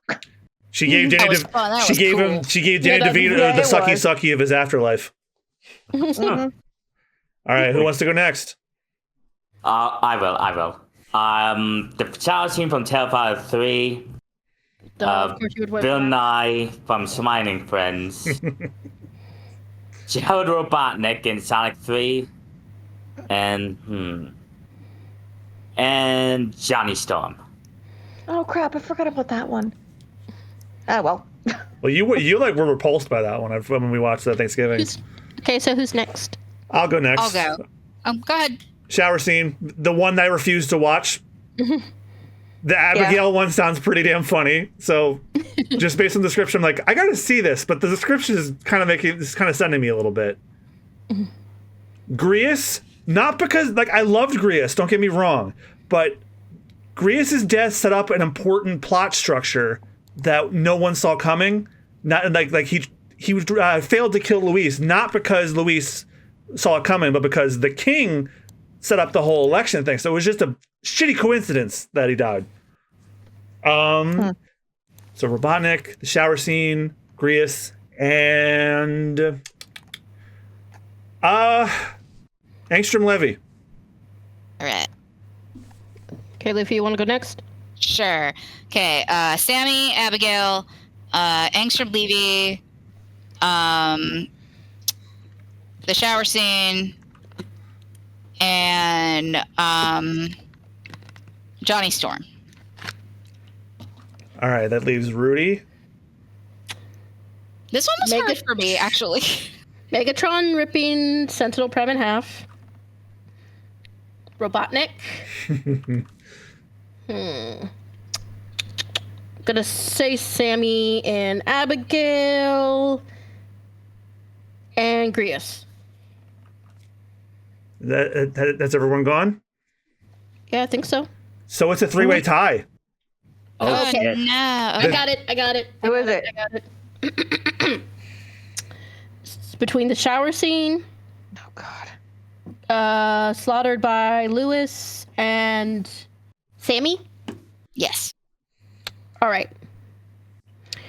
Let's say the Grim Reaper comes to give you a visit and says, hey, you get the chance to choose your mortal enemy's death, but you have to make it delightfully painful and brutal. Which one of these would you choose to inflict on your mortal enemy? I'm going to choose. I'm choosing Grievous' death. Shower. I'm choosing Grievous because not only are you strung up and you can't do anything, the entire world is watching you die. See, I think I also agree with the shower scene, just because it's so twisted and... Listening to the description, I'm like, the shower. I would Okay, not but, want to like, go that way. Going by Rudy's like tiebreaker, yeah, I would go with the shower. But if I had to pick from these scenes, like just off of my own personal thing, I'm going with Sammy. I think that's the best one. More of the votes went to the shower scene, so the shower scene has been broken. All right, so the craziest character death, surprising, certainly not me, the shower scene in Terrifier 3. Yeah. I'm sure they will top it in a couple of years. Oh yeah, especially with them find the next one right now. Okay, next is the funniest moment. And who wants to do the nominees for this one? I do. will. Oh, Go ahead. Okay. oh, I got. So these are the funniest moments from 2024. The moments that made us laugh until we cried. Knight Titus slowly running away from the mutant bear and Fallout. The opening credits of Deadpool and Wolverine. Baby Kong Flail in Godzilla vs. X Kong: A New Empire. Shine Bright My Son in Final Fantasy VII Rebirth. Essence of Dolphin Dive from Like a Dragon: Infinite Wealth. The party banging pots and pans to summon Hazme in Metaphor Refantasio. Tao Chang's charcuterie board. Teo Yang, thank you. Charcuterie board presentation on Smarty Pants, the Robotnik Tango from Sonic the Hedgehog 3. So Pronunciation. Oh my ain't God, as those are easy all as it really, look, really is good. it? Shut up, Austin. shut up. So What did you say, John? She's messed Final- up once. I don't think you've ever said anything totally properly. Thank you for coming to my defense, Luffy. But so I haven't played Final Fantasy Rebirth yet, but John, to help us pick the scene, since we haven't seen everything. Christine can help me with this one. Christine can help me with this one. So, Christine can help me with this one. That was the first one. Wait, what am I helping you with? Shine Bright My Son. My son. So, Is it a side quest? this is something. No, this is something you have to see in the game. So, as Rufus Shinra is having his inauguration ceremony in Junon, you are posing as Shinra guards performing on a parade, and you have to gather up all these. So you know what I'm talking about, don't you? You have to gather a gaggle of Marines. Love it. To participate in the parade. You find one of them going to this underground bar, and you're like, oh, well, there's a platoon member right there. We should go get him. We go inside, and we find a whole entire bar full of bald people singing about how proudly bald they are. And one of them is. I forget about this. What the hell? Some of them are even women. One of them. They have a salute. And they have a salute where they put their hand on their bald scalp and scrape. And so weird, but okay. What makes this even better is Rude, one of the Turks who's hunting Cloud, Aerith, and Tifa's party, nearly recognizes them. And so he's like, if you want to drink here, you got to lose the bedhead. They can't. They won't serve people unless they're bald in this bar. That is how serious they are. You have to be bald in order to be served here. And it's like, part of me is like, I'm happy that they're happy being bald because bald is beautiful, but it's just, I don't know. It's like the way they are like, yeah, you can't be in this bar if you have hair. You can't be served alcohol if you're not bald. It's just, they go to the extremes. It's hilarious. And like I said, they have a salute. And it makes like a sort of shriek sound when they do it because they put their hands on their bald head. It's just, and some of them are wearing gloves. Hilarious. and they're nearly discovered, but one of the bald platoon members, the one you're trying to find, is like, "Oh no, this is our captain. We're due at the parade at 12. Come on, let's go, everybody." So, because like Rude is one of the Turks who works for Shinra, who is hunting Cloud and their party, and he nearly discovers them because they're still wearing their helmets and they can't recognize them with the Shinra helmets, but they're saved by that. And I was dying laughing when I got to this. Yeah, I figured. And here's the lyrics to the song. Shave it clean and make it gleam, gleam like the midday sun. Buff it fine and make it shine bright for everyone. Jesus Christ. What? I forgot. Oh my god. Beautiful. Well, because you were probably laughing while they were singing. But I love it. Oh. Okay. Again, I haven't played this, but that made me laugh so hard. Like my side started to ache because I was laughing so incredibly hard. And this is not in the original game either. This was made for Rebirth. Quality edition on their part. Yep. Okay, so want to do Night Titus. Well, I'm the only one who watched Fallout, so I'll do that one. So. Oh no, I watched Fallout 2. Oh, you did? Okay, so yeah. One of the new recruits of the Brotherhood of Steel, he is recruited as a squire for the night. Like, if you've never played Fallout, you guys have seen the guys with the big hulking silver armor, right? Because like they're on the boxes. They're part of the Brotherhood of Steel. Yeah, and like they're literal knights, with even though their weapons are like guns and stuff like that. And their squire think like a golf caddy for your guns. Yeah. And to become a knight, you have to start off as a squire. Yep. I just need everyone to understand that my biggest association and understanding of Fallout is fucking Monster Factory and the Final Pam. So, it's probably real off. Thank you to Justin and Griffin McElroy. Okay, so this is Knight Titus, and it's one of the main characters. Is his name Marcus? Marcus, yeah, and Knight Titus is the knight that he's squiring for. And Knight Titus is a bit of a dick. I'm just gonna go ahead and say that because like the thing about the squires is they kind of make the squires, do the grunt work, but he's just so rude about it. Well, so what a squire does? They're in a cave. I think they were searching for something, and he's like tells Marcus like go in, squire. And at first, he's like, my lord. He's like, are you my squire or not? So he goes in, only to find a massive mutated bear. Because again, Fallout is like there was radiation poisoning, so of course the animals are mutated. Now keep in mind, the knight is in full armor. He's got this big ass gun, and instead of shooting the bear, he just turns around and starts going, shit, shit, shit, shit, shit. He's running away from the bear. Yeah, this is like hulking armor. He's running, but he's like walking like you're sauntering. It's like fuck, fuck, fuck, fuck, fuck, fuck, fuck, fuck, fuck, fuck, fuck, fuck, fuck. But he's running at the speed of like, I don't know, like you got weights on. It's like he's yelling faster than he's running, and I was dying. Yes.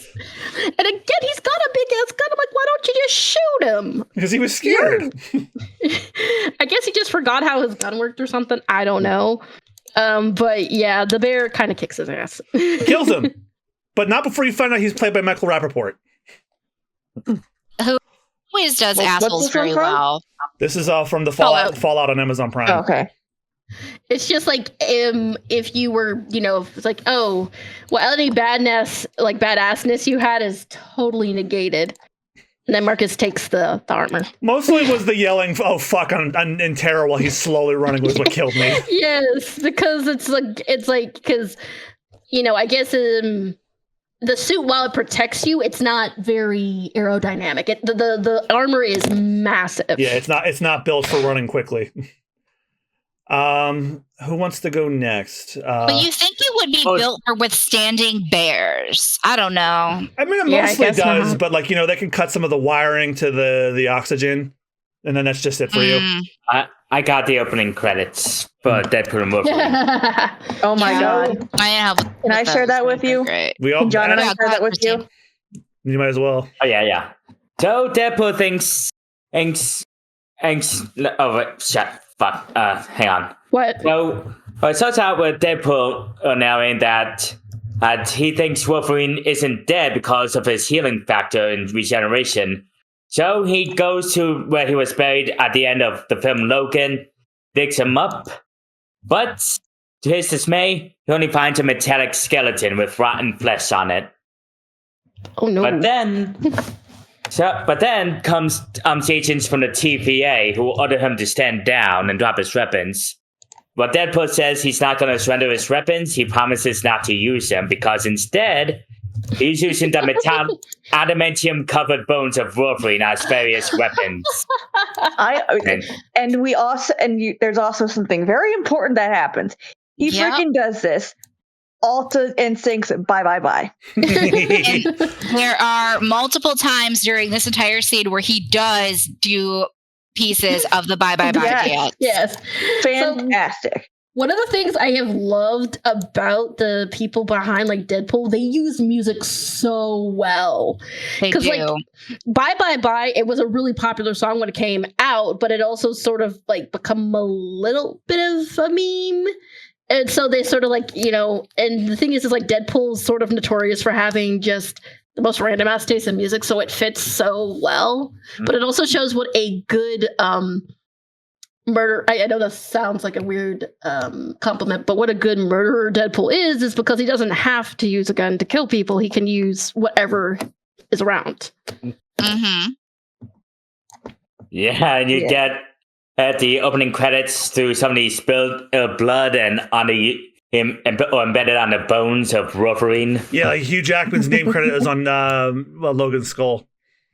Yeah, it was very nicely done. The naming credits, the editing in the opening scene, the dance number, the timing of the music, it was just beautiful. Yeah, with the percussion beats, like people's heads being caved in was really good. And yes. My other favorite is when he took one of Wolverine's leg bones and shoved it into a guy's crotch while simultaneously jerking it off. Yes. Oh man. Okay, I think John nominated this one. Which one? I nominated quite a bit. Baby Kong Flail. Okay, so Godzilla Across Kong: A New Empire is generally a boring movie. First, I did not like this movie very much, except for two scenes. I liked it. There was one scene that had me dying laughing. So Kong discovers that there are other ape creatures in the world between the surface world and where he is, and one of them is this tiny little baby monkey who I love him. I love him. Yeah, he approaches him and he thinks he's gonna be this cute little monkey, but no, he attacks him along with these other gorillas. So Kong gets this idea to pick the baby up and swing him around like a baseball bat, and he takes out the other Kongs with it. I was beside myself laughing. Funniest scene in the entire movie, only to be outdone later by a scene where he goes to meet the other Kongs that are below the Earth's crust. Where one of the alpha apes tries to talk shit to him and gets up in his face, and then Kong just slugs him and he's just dead. But I nominated the Baby Kong Flail because, like, come on, unless you don't have a funny bone in your body, that I was dying.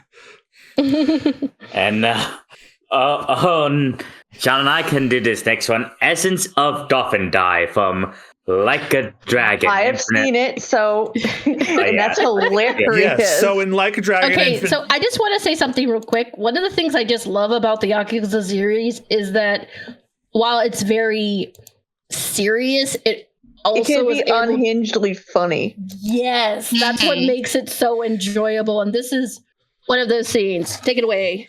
So one of the classes, so like a Dragon Infinite Wealth has something similar to the Final Fantasy series, where it has a job system where you have abilities and attacks based on what class you are. And in the Like a Dragon series, it's literal jobs, and not just a term for them. And one of those jobs is the Aquanaut, which is basically you're just a surfer, dude, and you have like all these surfboard type moves. And when you level the job up to a certain level, you get an essence move, which is basically a super attack.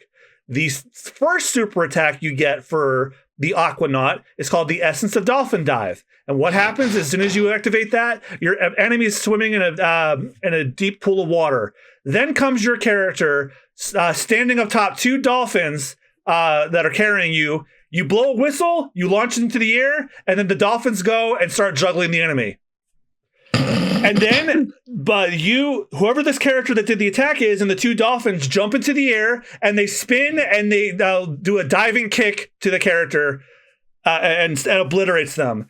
Before Luffy, like in One Piece when Luffy did the thing at the end of Skypiea, we're like, we won! With his arms stretched out and his legs out. He does that. He does that with the dolphins in front of a rainbow. That's beautiful. I like that. Well, when Austin and I first played, we were playing this on the SBR and we saw it for the first time. We had just gotten through a horrific, tragic death in the story. And in the battle following that, we unlocked that attack for the first time. We were crying, laughing. Crying. It was the perfect time to experience that for the first time. We just witnessed a brutal death and a major change in the story, and then we got hit with that. I didn't know what to feel other than pure bliss. Yeah, again, it's just, I think the thing about the Yakuza, funny moments is all of them work, even though they're, over the top and batshit insane. It's just they all work so effortlessly, and they're so enjoyable. The only other one that was just as funny was the, what was the other one? There are a lot of classes in that job. Oh, the essence of walking a hard place where this is where I think this is Zhao's base job where he puts his enemies in a giant wok and fries them. It's so good.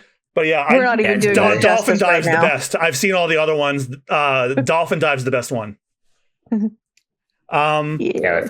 Okay, so should I describe the metaphor one? Sure. So before they discover that Heisme is innocent, they try to summon him to confront him and try to arrest him for his crimes.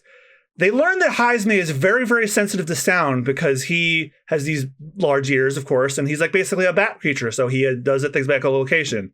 And then the hut that he's in is all padded so that he's protected from outside sounds and the sandworm that he's occupying. So the party devises this brilliant plan to summon him by banging pots and pans like lunatics. Jesus Christ.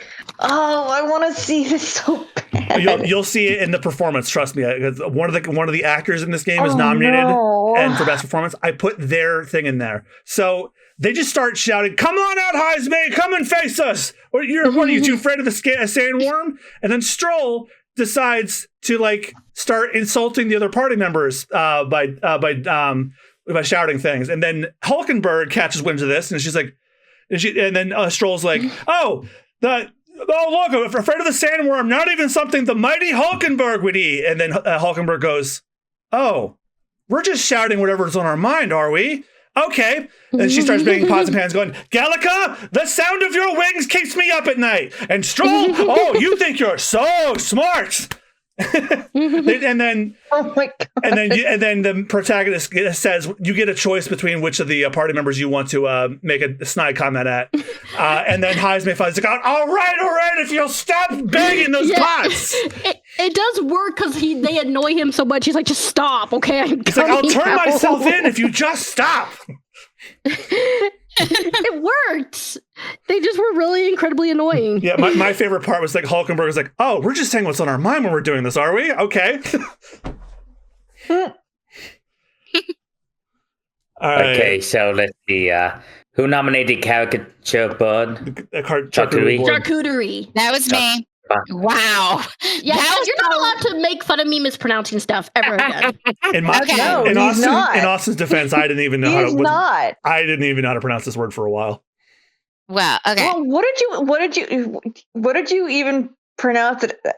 Caricature. Shark coochie. Okay. Okay. All right.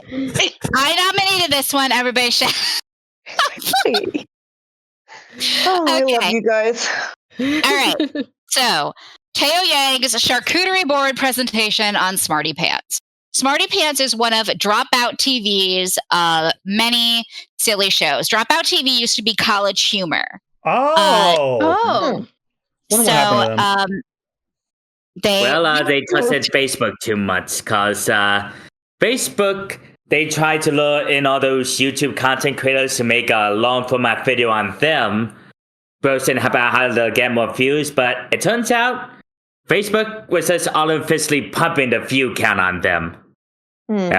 So all those Yeah, so all those exclusivity deals, these YouTube channels sign on with Facebook, they end up getting an even lower money than if they just uploaded on YouTube instead. Mm.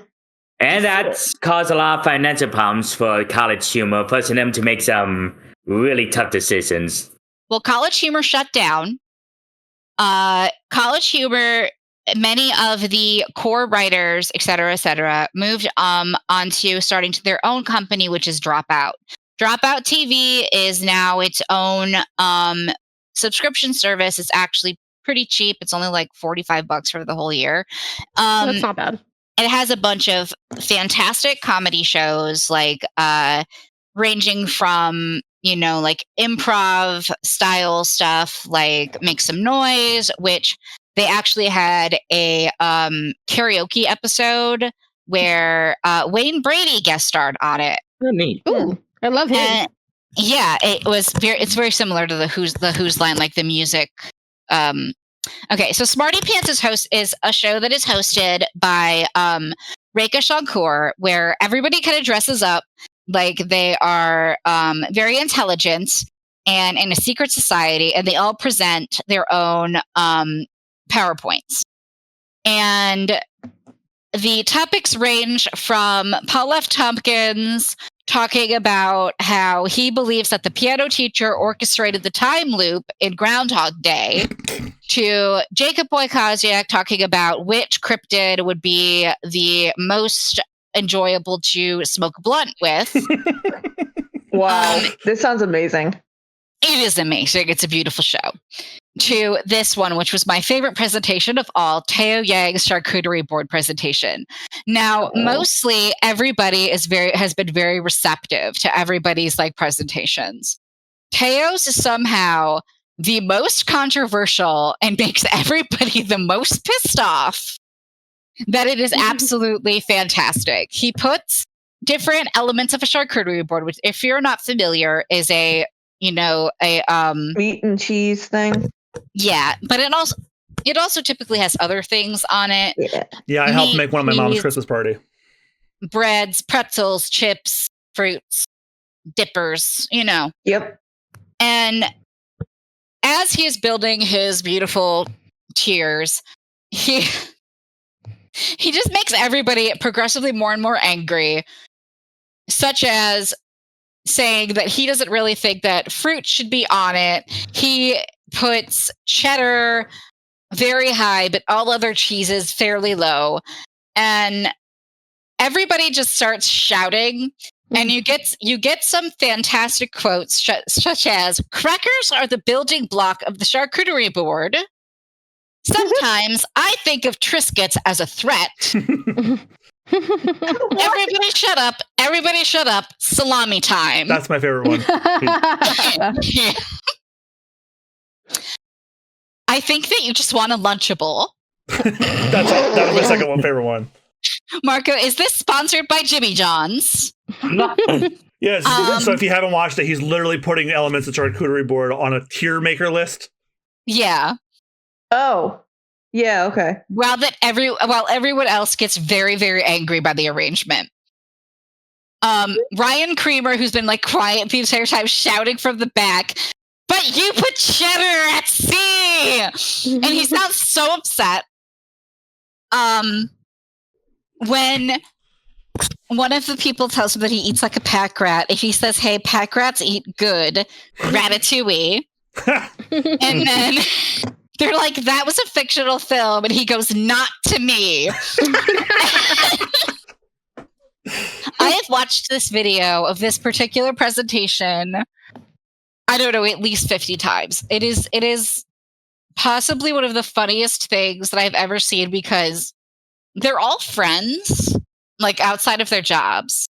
And you could just tell how upset everyone truly is by this arrangement, and how much everyone there wants to murder him. Had they actually had a charcuterie board, they would have been throwing things. Yeah. I guarantee it. And they get so much madder at this that, like, one of the earlier presentations from this particular group was like, which white cartoon characters would be allowed at the cook-off. What? Who's invited to the barbecue? My personal favorite one that he included was Shigo, and I quote, "Because she's my wife and she drove me there."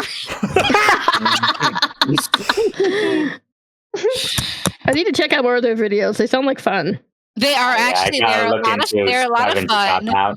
Smarty Pants Okay, is great. you got me you got me interested. Yeah, Make Some Noise is good. Game Changer's great. But like, I don't know. I just thought that I did not expect to be laughing as hard as I was, or for it to be the most controversial presentation. Zach Callison presented on why the ocean is terrifying and why he hates the ocean. And there was less argument for that one than him saying that all sand is actually bones that whales eat and shit out. Then I mean, he's not technically wrong. He's not entirely wrong, but the way that he said it was like, everybody's like, "Are you sure about this?" Then like everybody was when Teo was like, no, I'm salami. And I'm just like, it was beautiful. It's a beautiful video. If you hadn't watched it in the playlist, I suggest that you do. It is hilarious. I watched it earlier today. That got really nasty really quickly. Everybody was so upset, and it was just beautiful. People are serious about the charcuterie boards. Okay, so next up the Robotnik Tango. All right, Austin, you want to get this one? I'll let you guys get it. Okay, so basically, the Robotniks are trying to steal a key to this the Eclipse cannon from the gun headquarters, and they built these suits that are, reflect the lasers that are protecting it, and then Dr. Gerald Robotnik says, "Oh, we could dance right through," and then Iva goes, "That sounds like a challenge," and they literally do a dance number. It's Jim Carrey dancing with himself to the song "Galvanize." This man is too powerful. He literally does a tango dance with himself. And that's not much more you can say about that. This either makes or breaks the movie for you. Honestly, it was a good dance. It was a good dance. I thought it was a good dance. I'm more impressed with it because it was the same guy and you had to coordinate that. Yep. All right, I guess that does it for the funniest moment. Voting time. 4 votes for among everyone. Well, I've only got 3. You have to use all 4. So Austin, you go first. Okay, so let's see. Never mind, I do have 4. One, the opening credits from Deadpool and Wolverine. Shine Bright My Sun.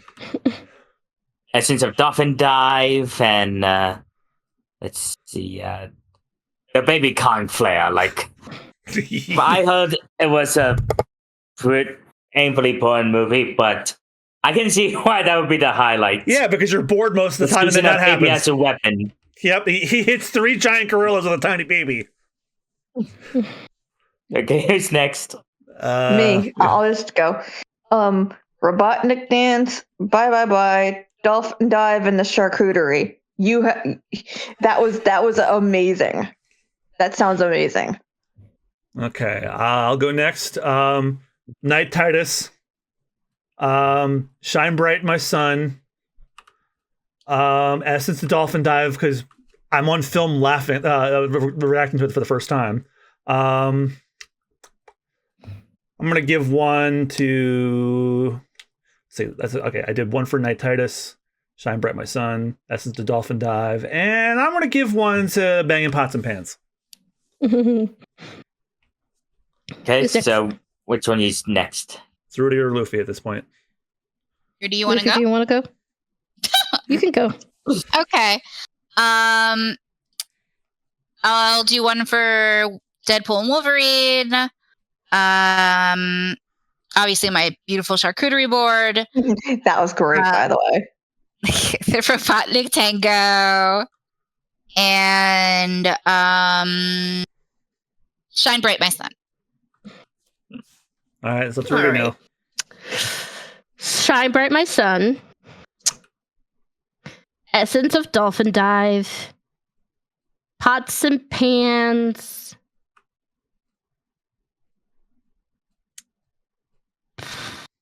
Robotnik Tango. All right. Okay, so Shine Bright My Sun, I think, won. Hold it. Yeah, I saw that too. So in the middle of recording this episode, we did not realize there was actually a tie. So what I decided to do in lieu of this, instead of having everybody record again, was I put this up to a vote with all of you on the YouTube page to break this tie. So the true winner of the funniest moment is Essence of Dolphin Dive from Like a Dragon Infinite Well. Congratulations. You very nearly weren't the winner because we weren't paying attention. Okay, let me mind if I read the nominations? The nominations for what category? Wait, didn't you just read the last ones? No, I read the last one. Yeah, Luffy I'm did the sorry. last ones. Biggest tearjerker. And the nominees are Huey having to kill his father in The Boys, Weasel's backstory in Creature Commandos, Bed vs. Stein from Final Fantasy VII Rebirth, Octavia cutting Starless out of her life from Hell of a Boss, Let It Snow substory from Like a Dragon, Infinite Wealth, Hesme reveals how his son died from metaphor with Fantasio, and When Bright Bill leaves Ross for the first time from The Wild Robot. And I believe Luffy nominated the first one from The Boy. Okay, right. Luffy, let's hear your case. All right. Okay. So to give a tiny little bit of backstory, let's start with a couple of fun facts. First fun fact is, as I have mentioned a few times, The Boys is based off of a comic by Garth Ennis. The comic was published in like the mid 2000s, like 2008 or so. And Huey, his original design was based off of Simon Pegg. Simon Pegg from like Shaun versus the Dead, Shaun of the Dead, yeah. Yeah, Shaun of the Dead. Sorry, my bad. So when they decided to update and make the series, they got Simon Pegg to play Huey's father. Woo. As like a little shout out to people who read the comic. Same thing what they did with Nick Fury, like an Ultimate series. Nick Fury was based on Samuel L. Jackson, and then the MCU actually gets Samuel L. Jackson. Exactly. So, and he does a very fantastic job. Some of the backstory with Huey is that his father raised him as a single parent when he was about 6. His mother left, and he hasn't seen her since. At the end of one episode, he gets a upsetting call. His father has suffered a stroke and is in a coma. When he shows up to the hospital, guess who's there? His fucking mom. What? It turns out that his mom and dad for the last couple months have started communicating again. So they're actually like repairing their relationship after like 20 plus years. And like she actually reveals that that she actually was not the happy presence that he knew her as. She was actually dangerously suicidal. And when she left, she actually did try to commit suicide. Oh my gosh. And ran. But the doctors have basically said his dad is brain dead. So in one last bid, Huey gets some Compound V, which is in their world like what makes superheroes. But most superheroes and most people who are injected with Compound V do not tolerate it. It's not a great thing. And so he kind of debates about it, but then his mom ends up injecting him, not really knowing what it is, but thinking that it'll help. Oh no. And Hugh comes back. He actually initially he wakes up, but he seems fine. He seems perfect. But then things deteriorate very rapidly. It seems that the Compound V has basically given him like super Alzheimer's. Like it is rapidly deteriorating his brain, like very quickly. Within, like, on top of the fact that it has given him superpowers. And those superpowers include running around like super speed, like teleportation, and like super strength. So he does things like teleports inside of a person, which Oh my god. splits them in half. And mind you, Awful. he's panicking and running from room to room because his brain is fucking deteriorating and turning into Swiss cheese, like as we speak.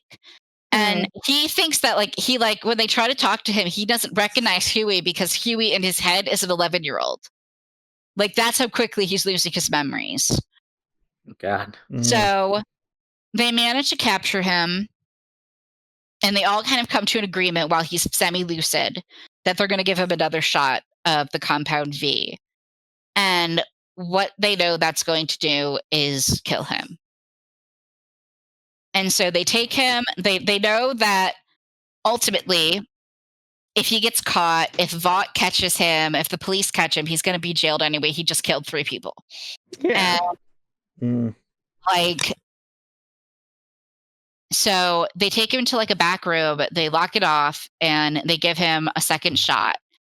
And Huey has been angry at himself because he had ignored his dad's last like couple calls because he had like a lot going on. And so he kind of just like the last thing he'd said to his dad before he went into his coma was not like great. He just like ignored his calls repeatedly.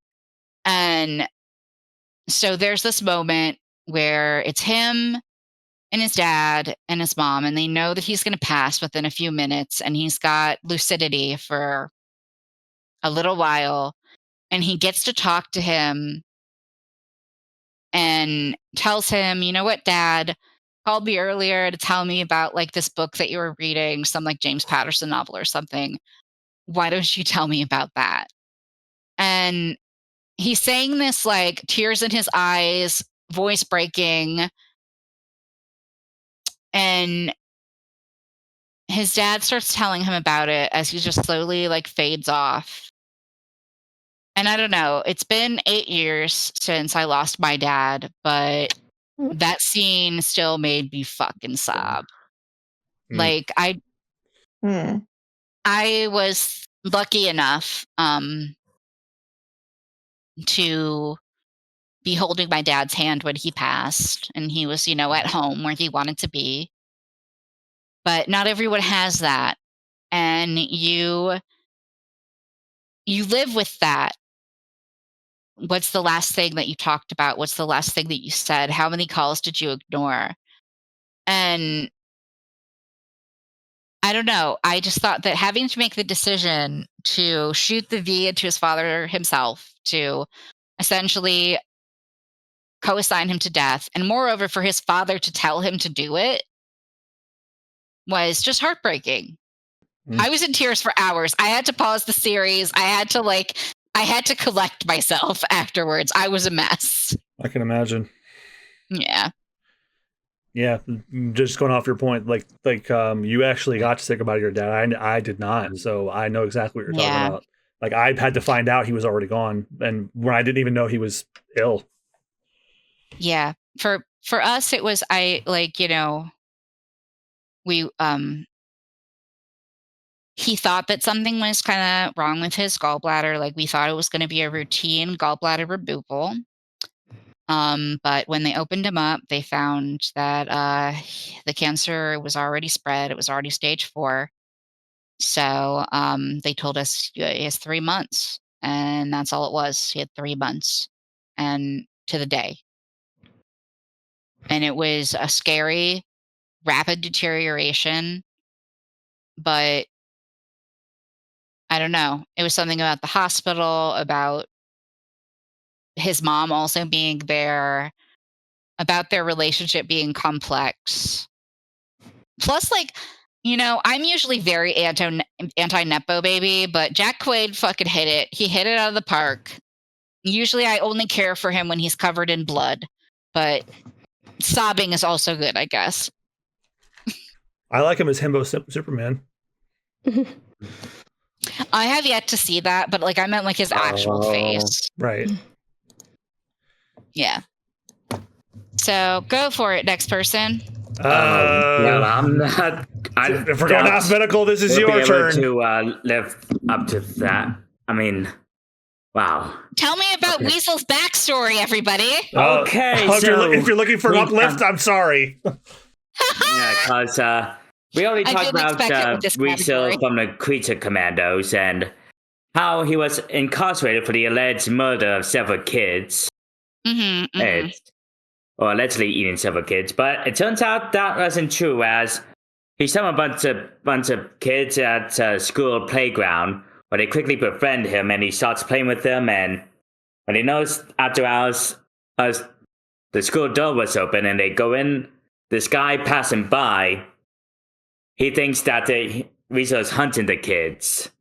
And so as he calls the police, the kids are playing in a basement where they find some matches as in start a fire, and a guy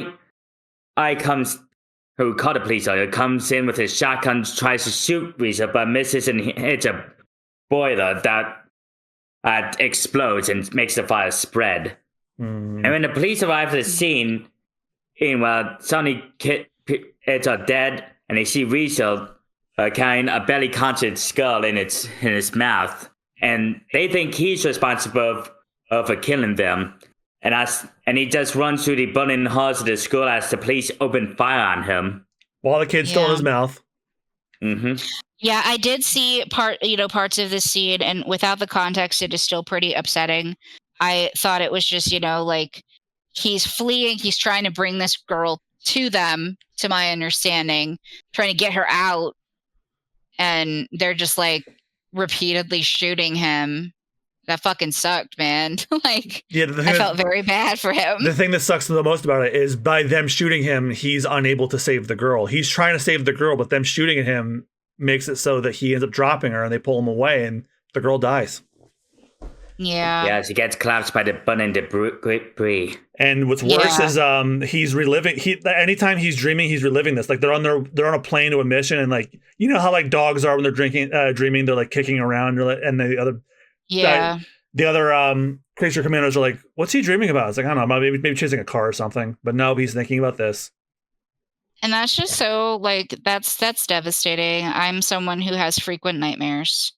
And I would not want that on repeat in my head for sure. Definitely not. Don't know about the rest of y'all. Out of Creature Commandos, research was the most hard hitting for me personally.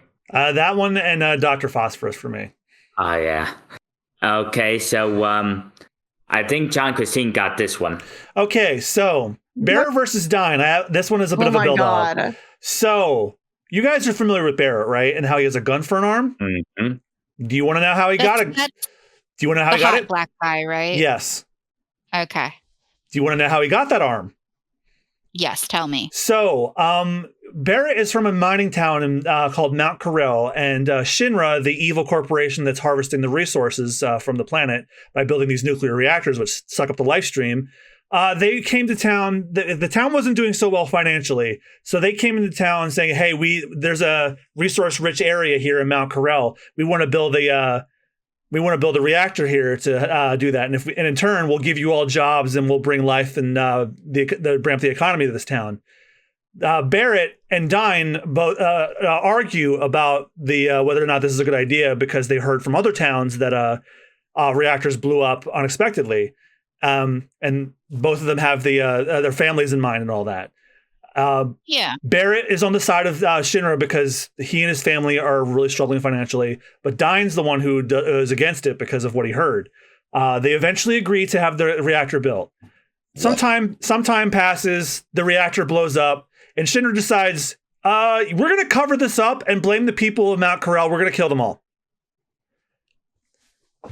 And Barrett and Dine try to stop them, but Dine falls off a cliff, and Barrett has him by his hand.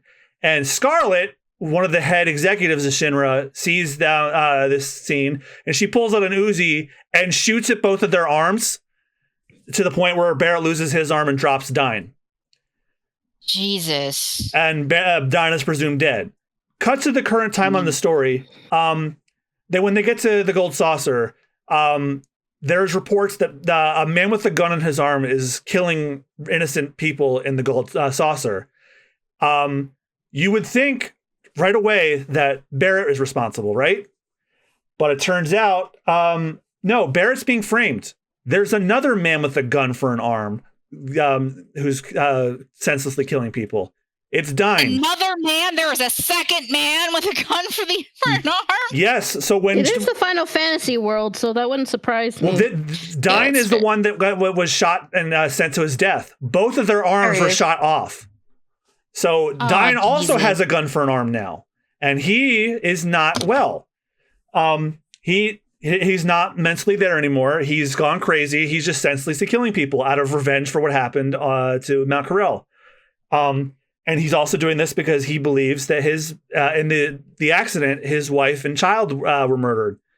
But Barrett tries to plead with him and said, "No, Marlene's alive. I've adopted her and I'm taking care of her." Now, in the original Final Fantasy VII, Dine has completely lost his mind. Completely lost his mind. Like, he's like, "Oh, Marlene's alive, huh? Well, I'm gonna go find her and have her join me and her mother." Essentially implying he's gonna kill her. Oh my god, dude! They changed this in Rebirth, where he still has some of his sanity left, but this eventually turns into a one-on-one boss fight between Barrett and Dine. In the original and in Rebirth, it's Barrett. You have to play as Barrett and go against Dine alone. But in Rebirth, when Barrett reveals to Dine that his daughter is still alive, he doesn't plan to kill her. He starts crying, but not because he's happy that she's alive. He says, "I can't face my daughter, not with all the blood that's on my hands." And he's like, he kind of has lost his mind though, because like he's trying to scrub blood off of him that he doesn't actually have on him. So and he's still crazy, and then he eventually gets gunned down by Shinra, which I don't know how I feel about that change, but it's still sad. And Dine falls dead on Barrett, because like Barrett has removed his gun from his arm, because like that was what happened at the end of the fight, and Dine dies on top of Barrett's body right there. And when he dies, you see Dine greeting his wife in his house, which is implying that he's passing to the other side. And this, this is like Barrett, one of Barrett's key defining moments in the story, and watching this scene again reminded me of another small detail I missed the first time. Cloud and Barrett are at each other's throats throughout the entire series, but in this moment, because like Cloud is very distant, he does not want to confide and get close to anybody, but he tells Barrett to pick himself up, and he says one of the nicest things he's ever said to Barrett. He says, "We're here for you, man, really." And then Barrett does what he does. I said in one previous category, when Barrett is showing a hard emotion, he doesn't want anyone else to see it. He puts on his sunglasses. And they move on. Oh, wow. Yeah. There's one of the best scenes in the entire game. Yeah. It's kind of wild because like my immediate thought without much context was like, before you said he goes to meet his wife in the afterlife, was damn kind of gay to die on top of some guy. But you know, Barrett and Dine were both married to other women, but Barrett's wife did not survive. Dine's wife did not survive. Dine's daughter did. That's Marlene, who Barrett then adopts. Yeah, but I mean, not that that another couple being canonically straight or married means anything to me. Like, I've never let that stop. Just two armless hulking dudes lying on top of each other because they're not gay. I love it. Like, that just makes, like, you know, that possibly having like subtext of any sort just makes it like more emotional. All right, Austin, because you're the only one that likes Vivzy Pop's work. Yeah.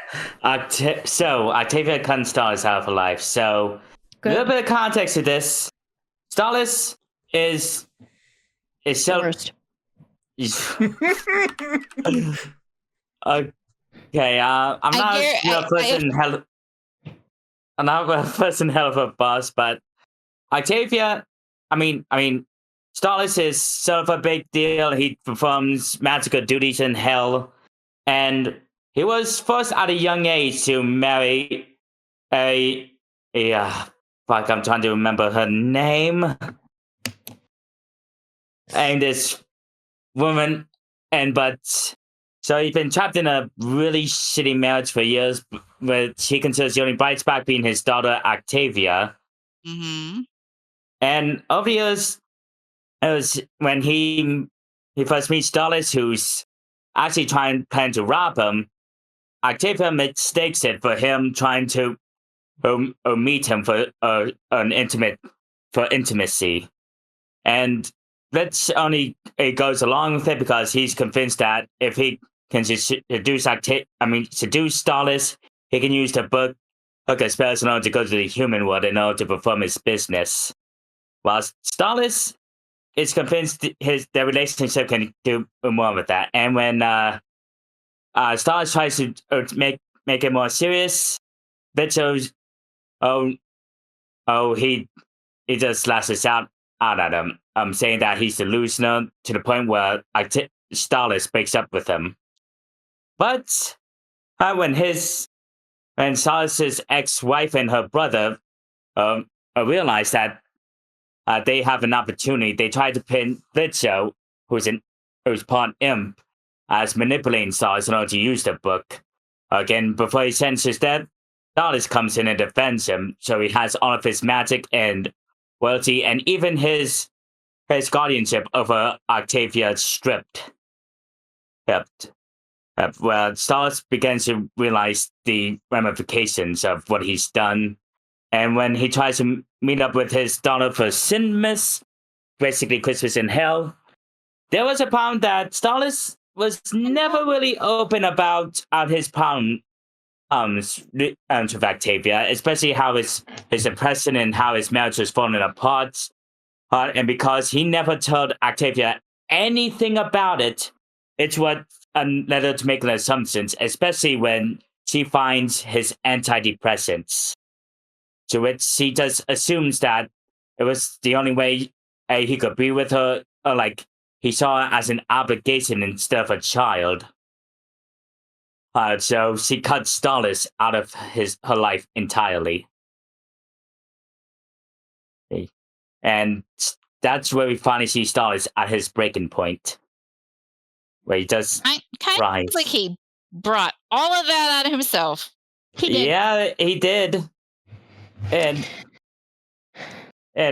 it doesn't change the fact that it was a sad moment, like he finally facing the consequences of all of his actions. So you guys know that, like, I'm Vivid Pop's #1 hater.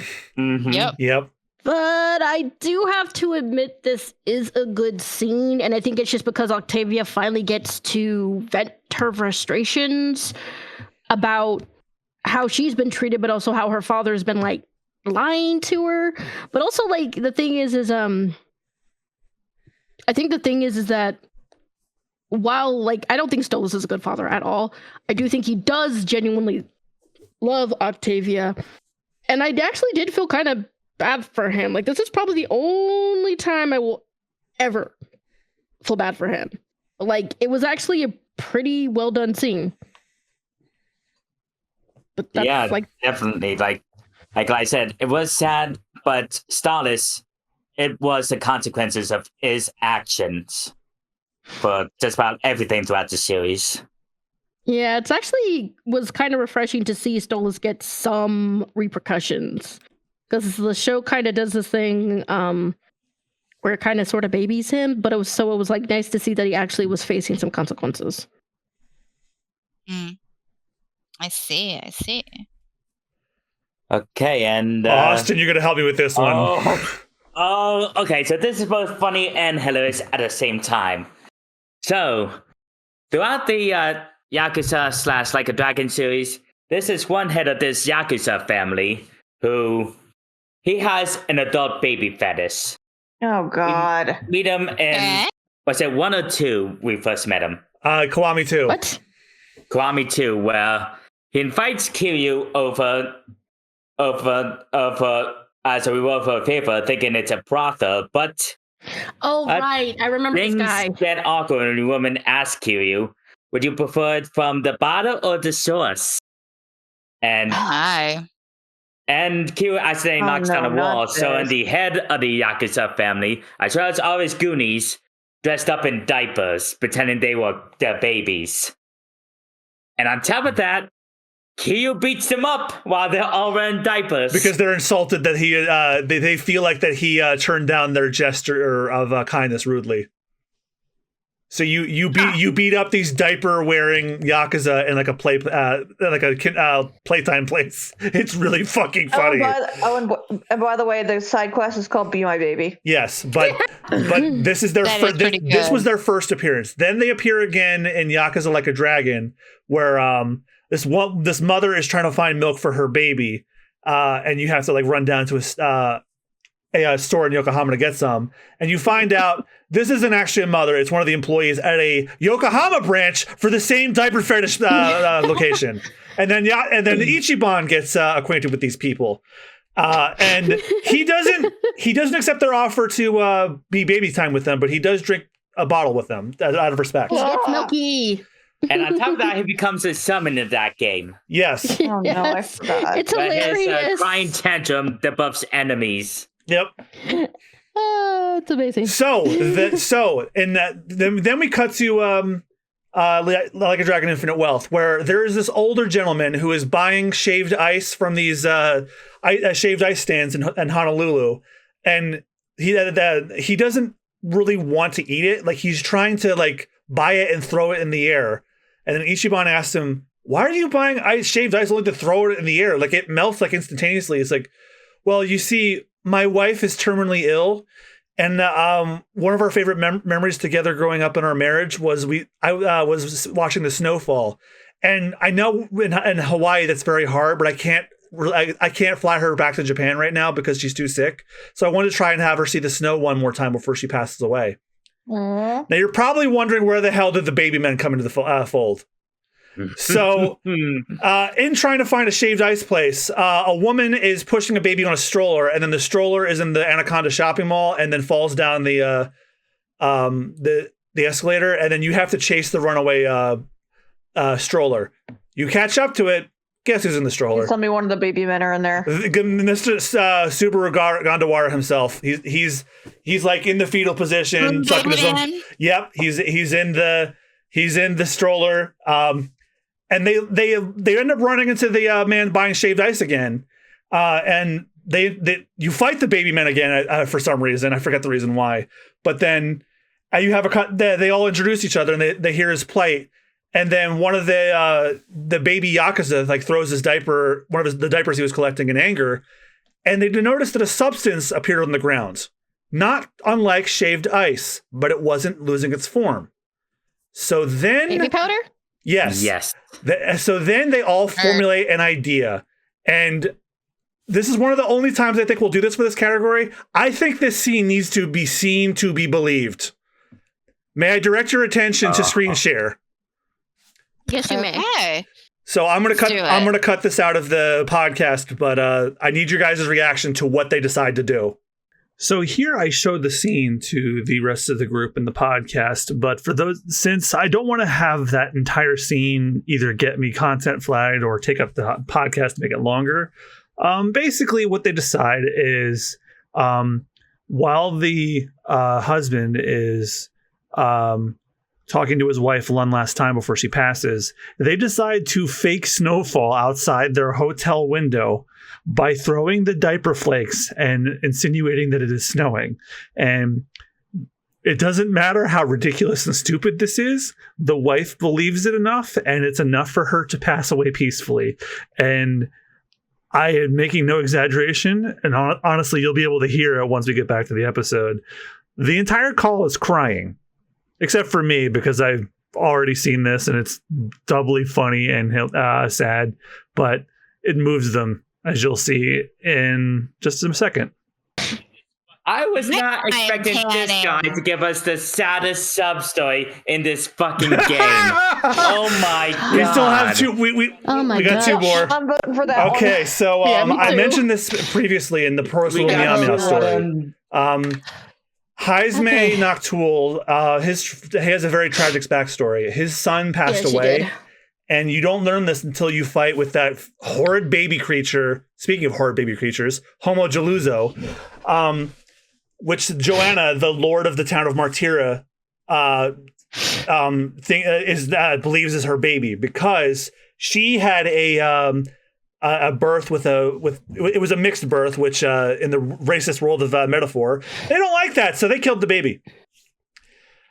So then the Homo Jaluzo monster is created, and at some point, and she now believes that baby is hers, but the party has to take out Homo Jaluzo because they're literally feeding children of the town to it, and then they have to help her see that her baby is gone and she needs to accept her death. And the only person who could do that is Heisme, because Heisme reveals how his son died. So if you guys forgot, Heisme's son was in town when a riot broke out, and the baby, his son was killed in the crossfire. His son was beaten to death, essentially, just because it was caught in the commotion. No one helped him because he was a Ujif, which is basically like the bat creatures. He wasn't killed because of racism, but racism was why he wasn't saved. And Heisme could not get to him in time. By the time he found his son dead in a pool of blood.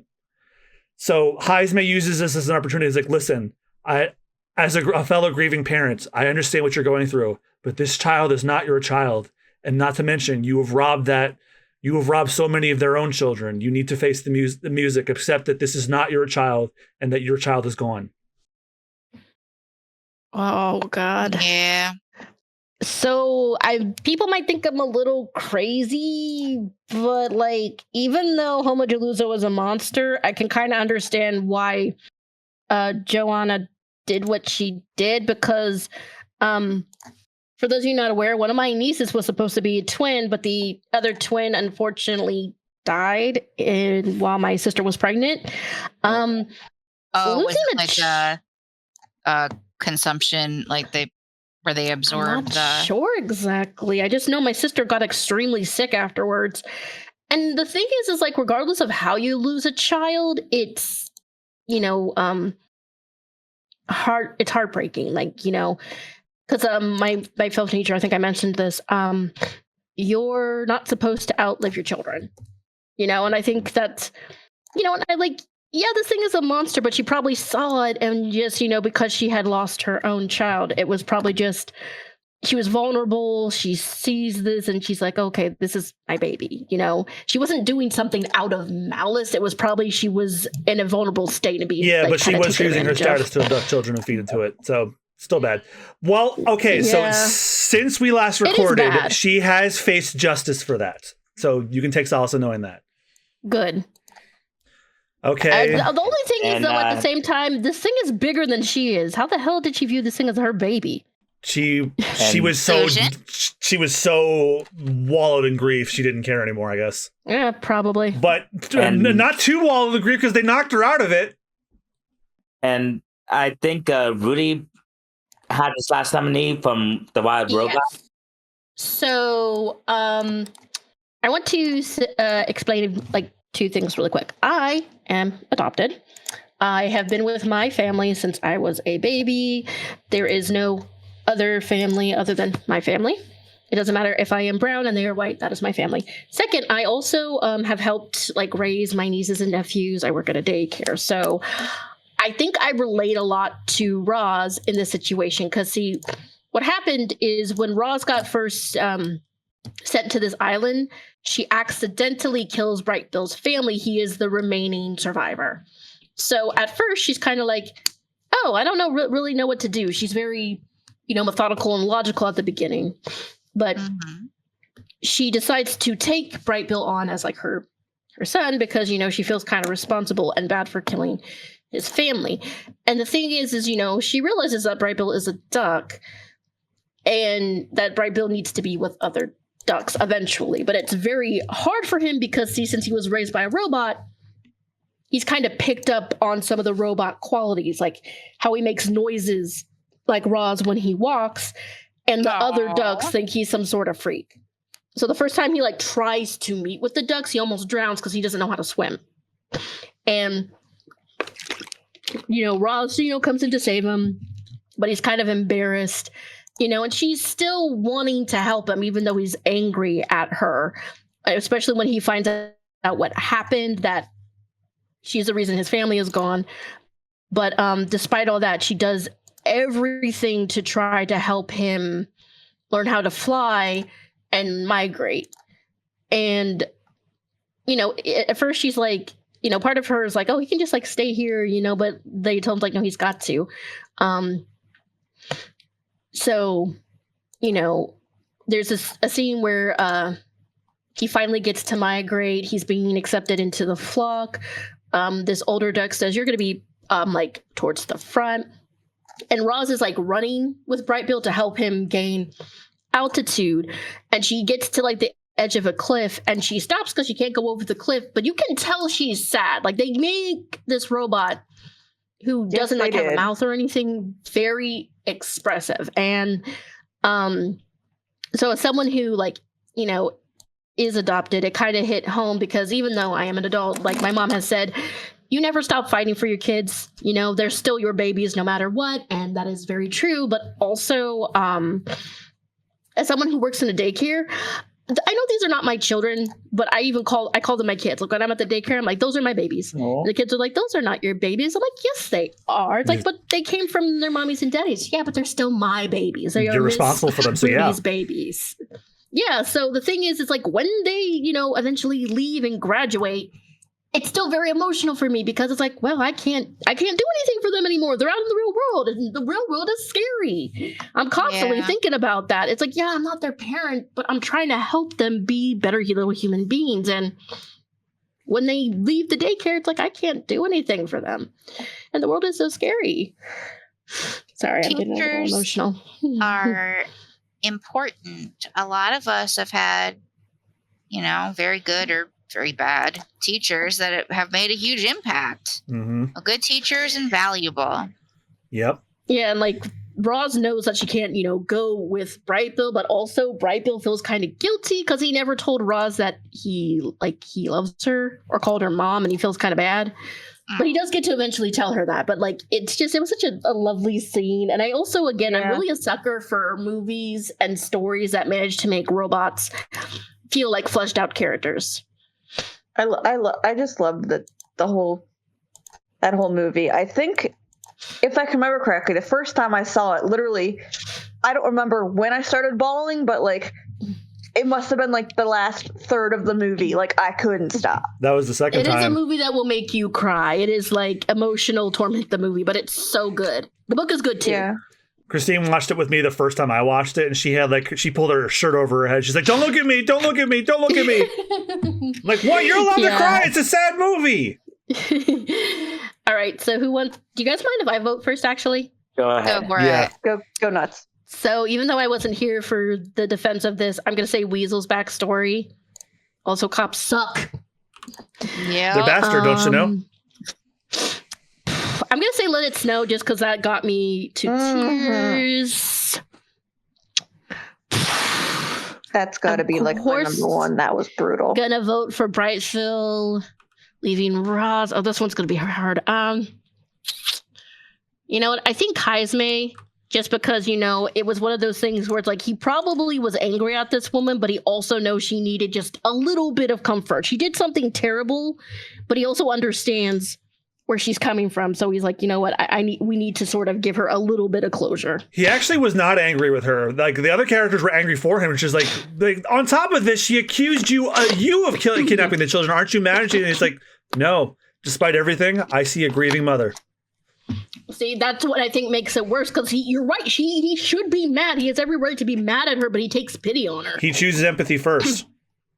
Yeah. That's the sign of a very strong person. That's what I titled not everybody can do that. That's what I titled the VOD of that stream, because that's what that section of the story is called, the grieving mother. Oh, okay. Okay. Christine said she voted for one already, so she may as well go. Yeah. Where are we at? Like, obviously, well, where the fuck's my document?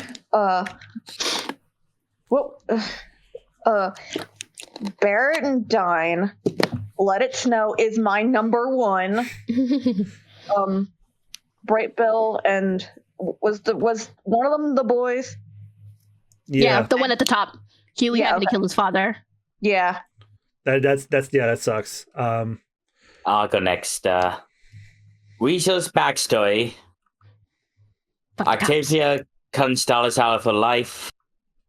Let It Snow and oh damn, there's some really big heavy hitters here. Yeah, this one was hard. Especially after some of the descriptions you guys did. Oh. Let It Snow was freaking brutal. Oh my god. While also being funny. Let's see. They did not need the tonal whiplash. I'm sorry. That's what Yakuza's all about, though. I know, but still, it's just, And I'm gonna have to go with Huey having to try to kill his father, because that sounded awful. Oh, yeah. That would be so hard to do. It's very emotional. And oh, you next, Luffy? Yeah. Was that 4 for you? 4 for everyone. Yeah, 4. He did No, I was just Octavia. asking- He did Hell of a Okay. Boss, Infinite Wealth, The Boys, and Weasel. All right, I'm gonna do Huey because that will fuck me up. Barrett versus Dying because that one just sounded sad. Heismay and Weasel. I thought that was sad. Oh, yeah. Wow, you didn't vote for Let It Snow? Oh my god. wow. Oh, I didn't think that was very sad. I wasn't that the tonal whiplash made it too uplifting for me that I couldn't fall into like being too sad. But I see, still and voted for it anyway. Sad, but it's also like she's at peace. At peace. In a way. It's not like she's in pain, so that makes sense. Yeah, like I guess it's just for me. Like I think that if there's too much like too disparate of like emotions, I can't get too into one. If that makes sense. No, I totally get that. So, John, I think you're last, right? Okay, yeah. Heismay. I had a feeling you would vote for that one. I that's the one I heard recently without hearing one of your cases for it. So, Let It Snow. Yeah, I watched something that was sad. The Boys, and this is tough. I'm gonna go with Barrett and Dine, because both versions are trash. They both end the same way, but I remember the differences. Like, oh Jesus Christ, it's awful. Do we have a tie? And then? yeah, we have a tie between The Okay. Boys and Infinite Wealth. Ooh. All right, Yeah. I got a scenario. Yeah. All right. You are called to speak to an alien overlord who says, I am going to destroy the Earth unless you can show me something that will make me cry. Now, let it be known, I do not cry easily. I haven't cried in over 100 years. Which one of these scenes do you show the alien to get him to bawl? Boys. Which two? Let It Snow and The Boys. I think that Let Us Know would make it laugh intermittently, so You could cry while laughing. possibly I'm still go with The Boys because that would mess me up for days. Okay. Christine, Yeah, I what do you guess. think? Let It Snow or The Boys? Wait, me? Yes. Yeah, you. Yes. Shit. This is. You know what? Let It Snow. Okay, John. I think The Boys one would have to have a lot more context, unless that scene that Luffy described is the whole shebang. I think you need more context with it. Meanwhile, Let It Snow, as much as that last scene was the end of it, you can consume that in like about less than a half an hour. I'm gonna go with Let It Snow. Okay, Jad. Let It Snow. I mean, without a doubt. I say Let It Snow too. Just rewatching that scene alone made me cry again. Oh yeah, I started crying too. Damn so Infinite Let It Wealth. Snow wins. Damn Infinite Wealth. You were just Again, I'm gonna say this: the Yakuza writers are fantastic because they're able to Definitely. balance serious stories, emotional stories, and like just hilarity. A lot of people can't do that. They either kind of like lean to one or the other, but they manage to balance all three of those. yeah. One of our nominees in Biggest Failure did not seem to understand that, and is why I nominated them. So Let It Snow sub-story from Like a Dragon Infinite Wealth. Congrats to the nominee, and we'll see you again when the Gondawara family shows up again. Okay, so It's time for the Performance Awards, where we rate the best people on screen and voice actors' performances. So first up, we're going to start with on-screen performance by an actor. The nominees are Walton Goggins as Cooper Howard / the Ghoul in Fallout, Cole Sprouse as the Creature in Lisa Frankenstein, Colin Farrell as Oswald Cobb in The Penguin, and Jim Carrey as both Dr. Ivor Robotnik and Professor Gerald Robotnik in Sonic the Hedgehog 3. And may I direct your attention to the screen share to see our nominees, and then we may vote. Due to copyright, I do not want to get flagged for the compilations I made for the performances, but if you want to see them, I posted them on our Discord server. So we're going to just jump ahead to voting. Because there were only 4 nominees, we can't do 4 votes. That wouldn't make sense. 2. Boy. Who wants to go first? I'll go because I already know. Okay. Walton Goggins, I'm sorry, and Jim Carrey. Okay. Oh. Rudy? Okay. Crap. This is hard. I gotta give it to my boy Walton. And also Cole Sprouse. Yes, that Cole Sprouse, just because I was shocked at the physicality he displayed as the Creature. Because, you know, he was a Disney star. The thing about the Disney stars is a lot of them vary on their like career after Disney. So I was just genuinely shocked, and you know. You remember his fucking social experiment on Tumblr? Everybody remember that? We're not going to talk about that. Yeah, remember he was also Jughead. Oh, We're also not going to. You either die a child star. You either die a child star, or you voice a character in Kingdom Hearts. So the thing is, I think he can still act. He still has his acting chops. You know, he didn't waste away in the forgotten abyss of the Disney child actors. Child actor minds? Basically, yeah. Yeah. Okay, let's see. Meanwhile, Dylan is Yozora. And I'm putting them in the chat. Hold on. Yeah. And Cole Sprouse is Frankenstein. Dylan is Yozora from Kingdom Hearts. Yep. All right. Austin, go next. I'll go next. Yeah. I choose Walton and Jim Carrey.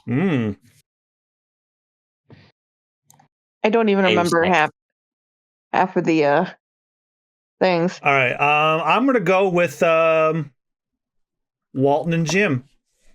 Christine. Oh, we might have another tie. Robotnik, and I don't remember the other ones. Who do you? Do we need to rewatch it again? No, we don't have to do that. No. Oh, Your memory is fascinating, Christine. Penguin. I'm sorry. It's said Penguin? Yeah. She said Penguin. Is it a tie? The tie between Jim and Walt. But all right. And, all right, let me think. Rudy. Yeah. Okay, so you are given a chance to give a very prestigious award to an actor. And this award is the award among awards. It's better than the Oscars, it's better than the Grammys, it's better than the Emmys, but you can only pick one actor. And this could make them the most famous and beloved actor of all time.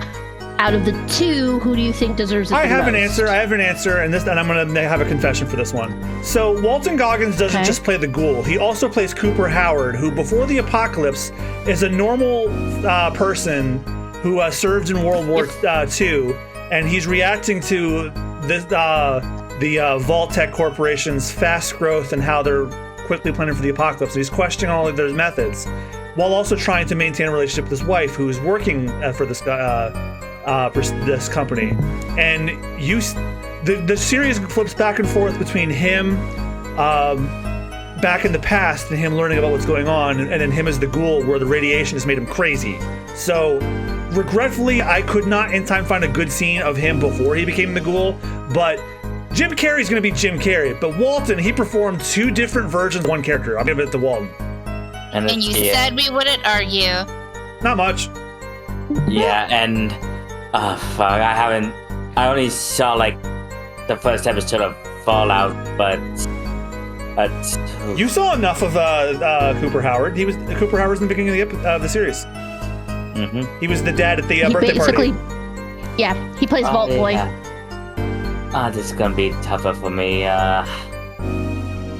Damn it, if we're going for performance like that, I guess Walton. Anyone else have any objections, or one way or the other?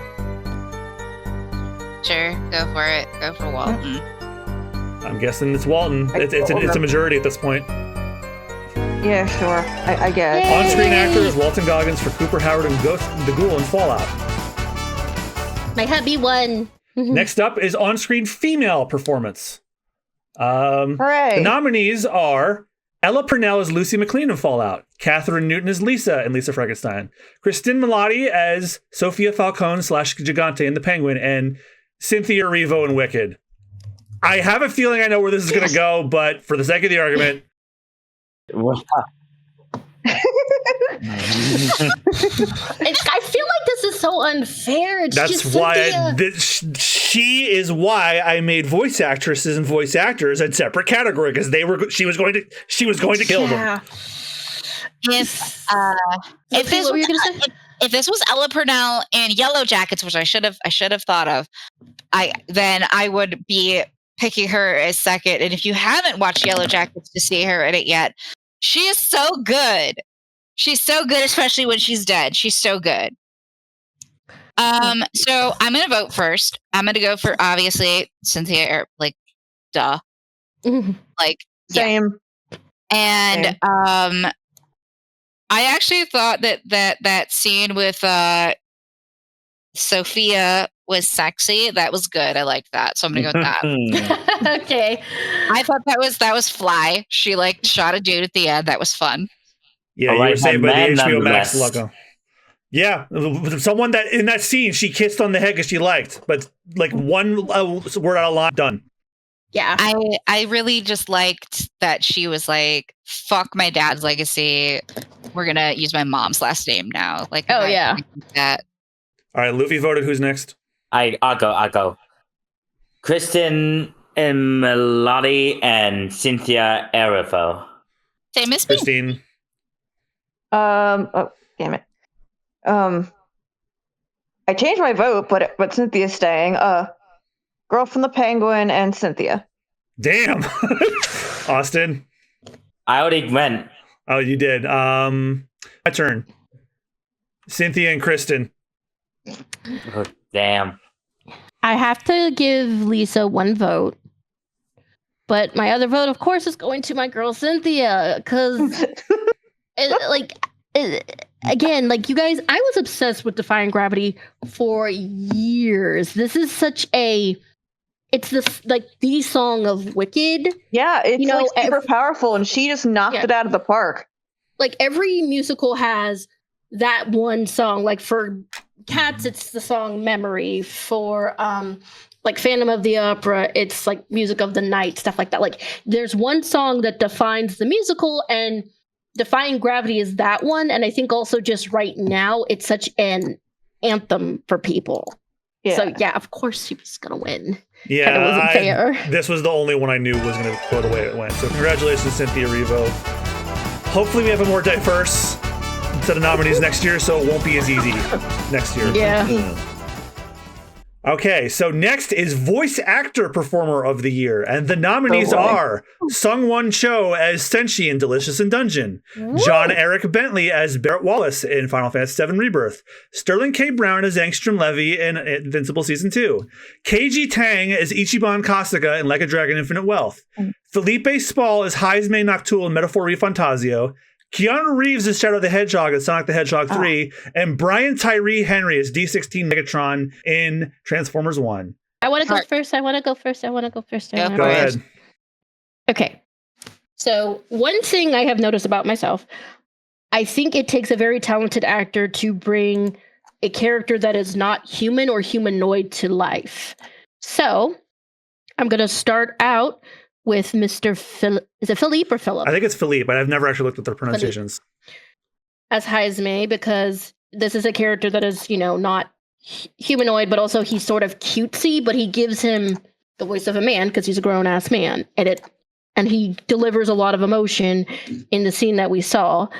And then I'm also going to have to give it to my boy, Mr. Keanu Reeves, because I don't care what anyone says, that man's amazing. And again, it is sometimes hard for, like, even like one of the issues people will have with celebrity voice actors. A lot of them don't try to give the character any depth. They don't try to give him an actual voice or put any emotion into what the character does. Keanu is doing that. Mm-hmm. With Okay, celebrity now voice actors is that they don't know how to voice act. It's its own thing, and they just think that they just need to act normally in the booth, and that's just not what it is. 4 votes, Okay, by this the way, one's gonna be because 4 hard. votes, by the way, because of how Yeah. many nominees we have.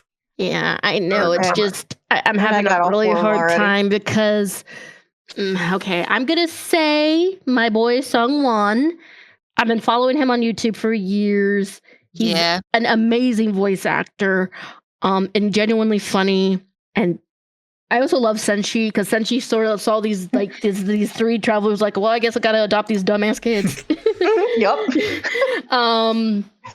Shit. Oh, the last one's really, really hard. Shit. Oh God. I'm gonna have to give it to Ichibei. Yeah. Just because I love him so much. That was really hard because the last 3 people, they also did really good, but that one was hard. That one was so much harder than the one we did previously, just because we all love Cynthia, but man, that one was hard because those were some really great voice actors. On screen was easy mode. Voice acting is the hard mode. Mm-hmm. Austin. Yeah, I'm ready to go next. I choose Keanu Reeves as Shadow, Kaji Tang as Ichiban, John Eric Bentley as Barrett, and Philip Spall as Haisame. Okay, Christine, you said you have yours already. Give me a second. Let me get back there. Shadow, Heisme, Senshi, Barrett. Okay. Luffy, you go before me. Sterling K. Brown. I'm sorry that just the way that he says "I am not a villain." Oh fuck, man. Yeah, that was good line delivery. You could feel it dripping. Like that's like he was like fucking salivating. Keanu, I thought he did good. Felipe Spall, I actually thought that was a really good monologue. And Sungwon Cho. All right, my turn. So I'm going to go with Ichiban. Of course. I'm going to give 1 vote to Megatron because he surprised me. Like he humanized one of like the most paper thin characters in media. He did a good job. He did a very good job. Heisme and if I do this, there's going to be a tie. Keanu. So was it a tie between Keanu and Heisme between 2 small deep voice characters that are owned by Sega. I got it. All right, we have 2 deep voice men. Okay. You have gotten an unlimited budget, and they say, we're going to have you adapt. We're going to have you make a movie, but the movie has to have an evil king. An evil king who killed his wife, locked his children in a dungeon, and slaughtered all his knights. But we need you to find a man whose voice is just perfect for the evil king. Felipe Spall. Could also. Sorry, that was rerun. Okay, no, go ahead. Felipe Spall because Keanu Reeves has enough money. Love you, Keanu, but you're set for life. Of that description, I'm going to go with Felipe. Because Me too. To be fair, just to Keanu, I'm actually also going to vote for Felipe, but he actually does it he actually gives away most of his money. yeah, That is true. but he does still get royalty checks. So so even if he gives his money away, he still has more coming in.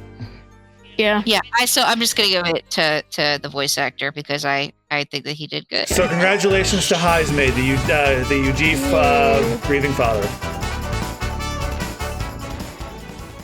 All right, and our final performance category is Voice Actress Performance of the Year.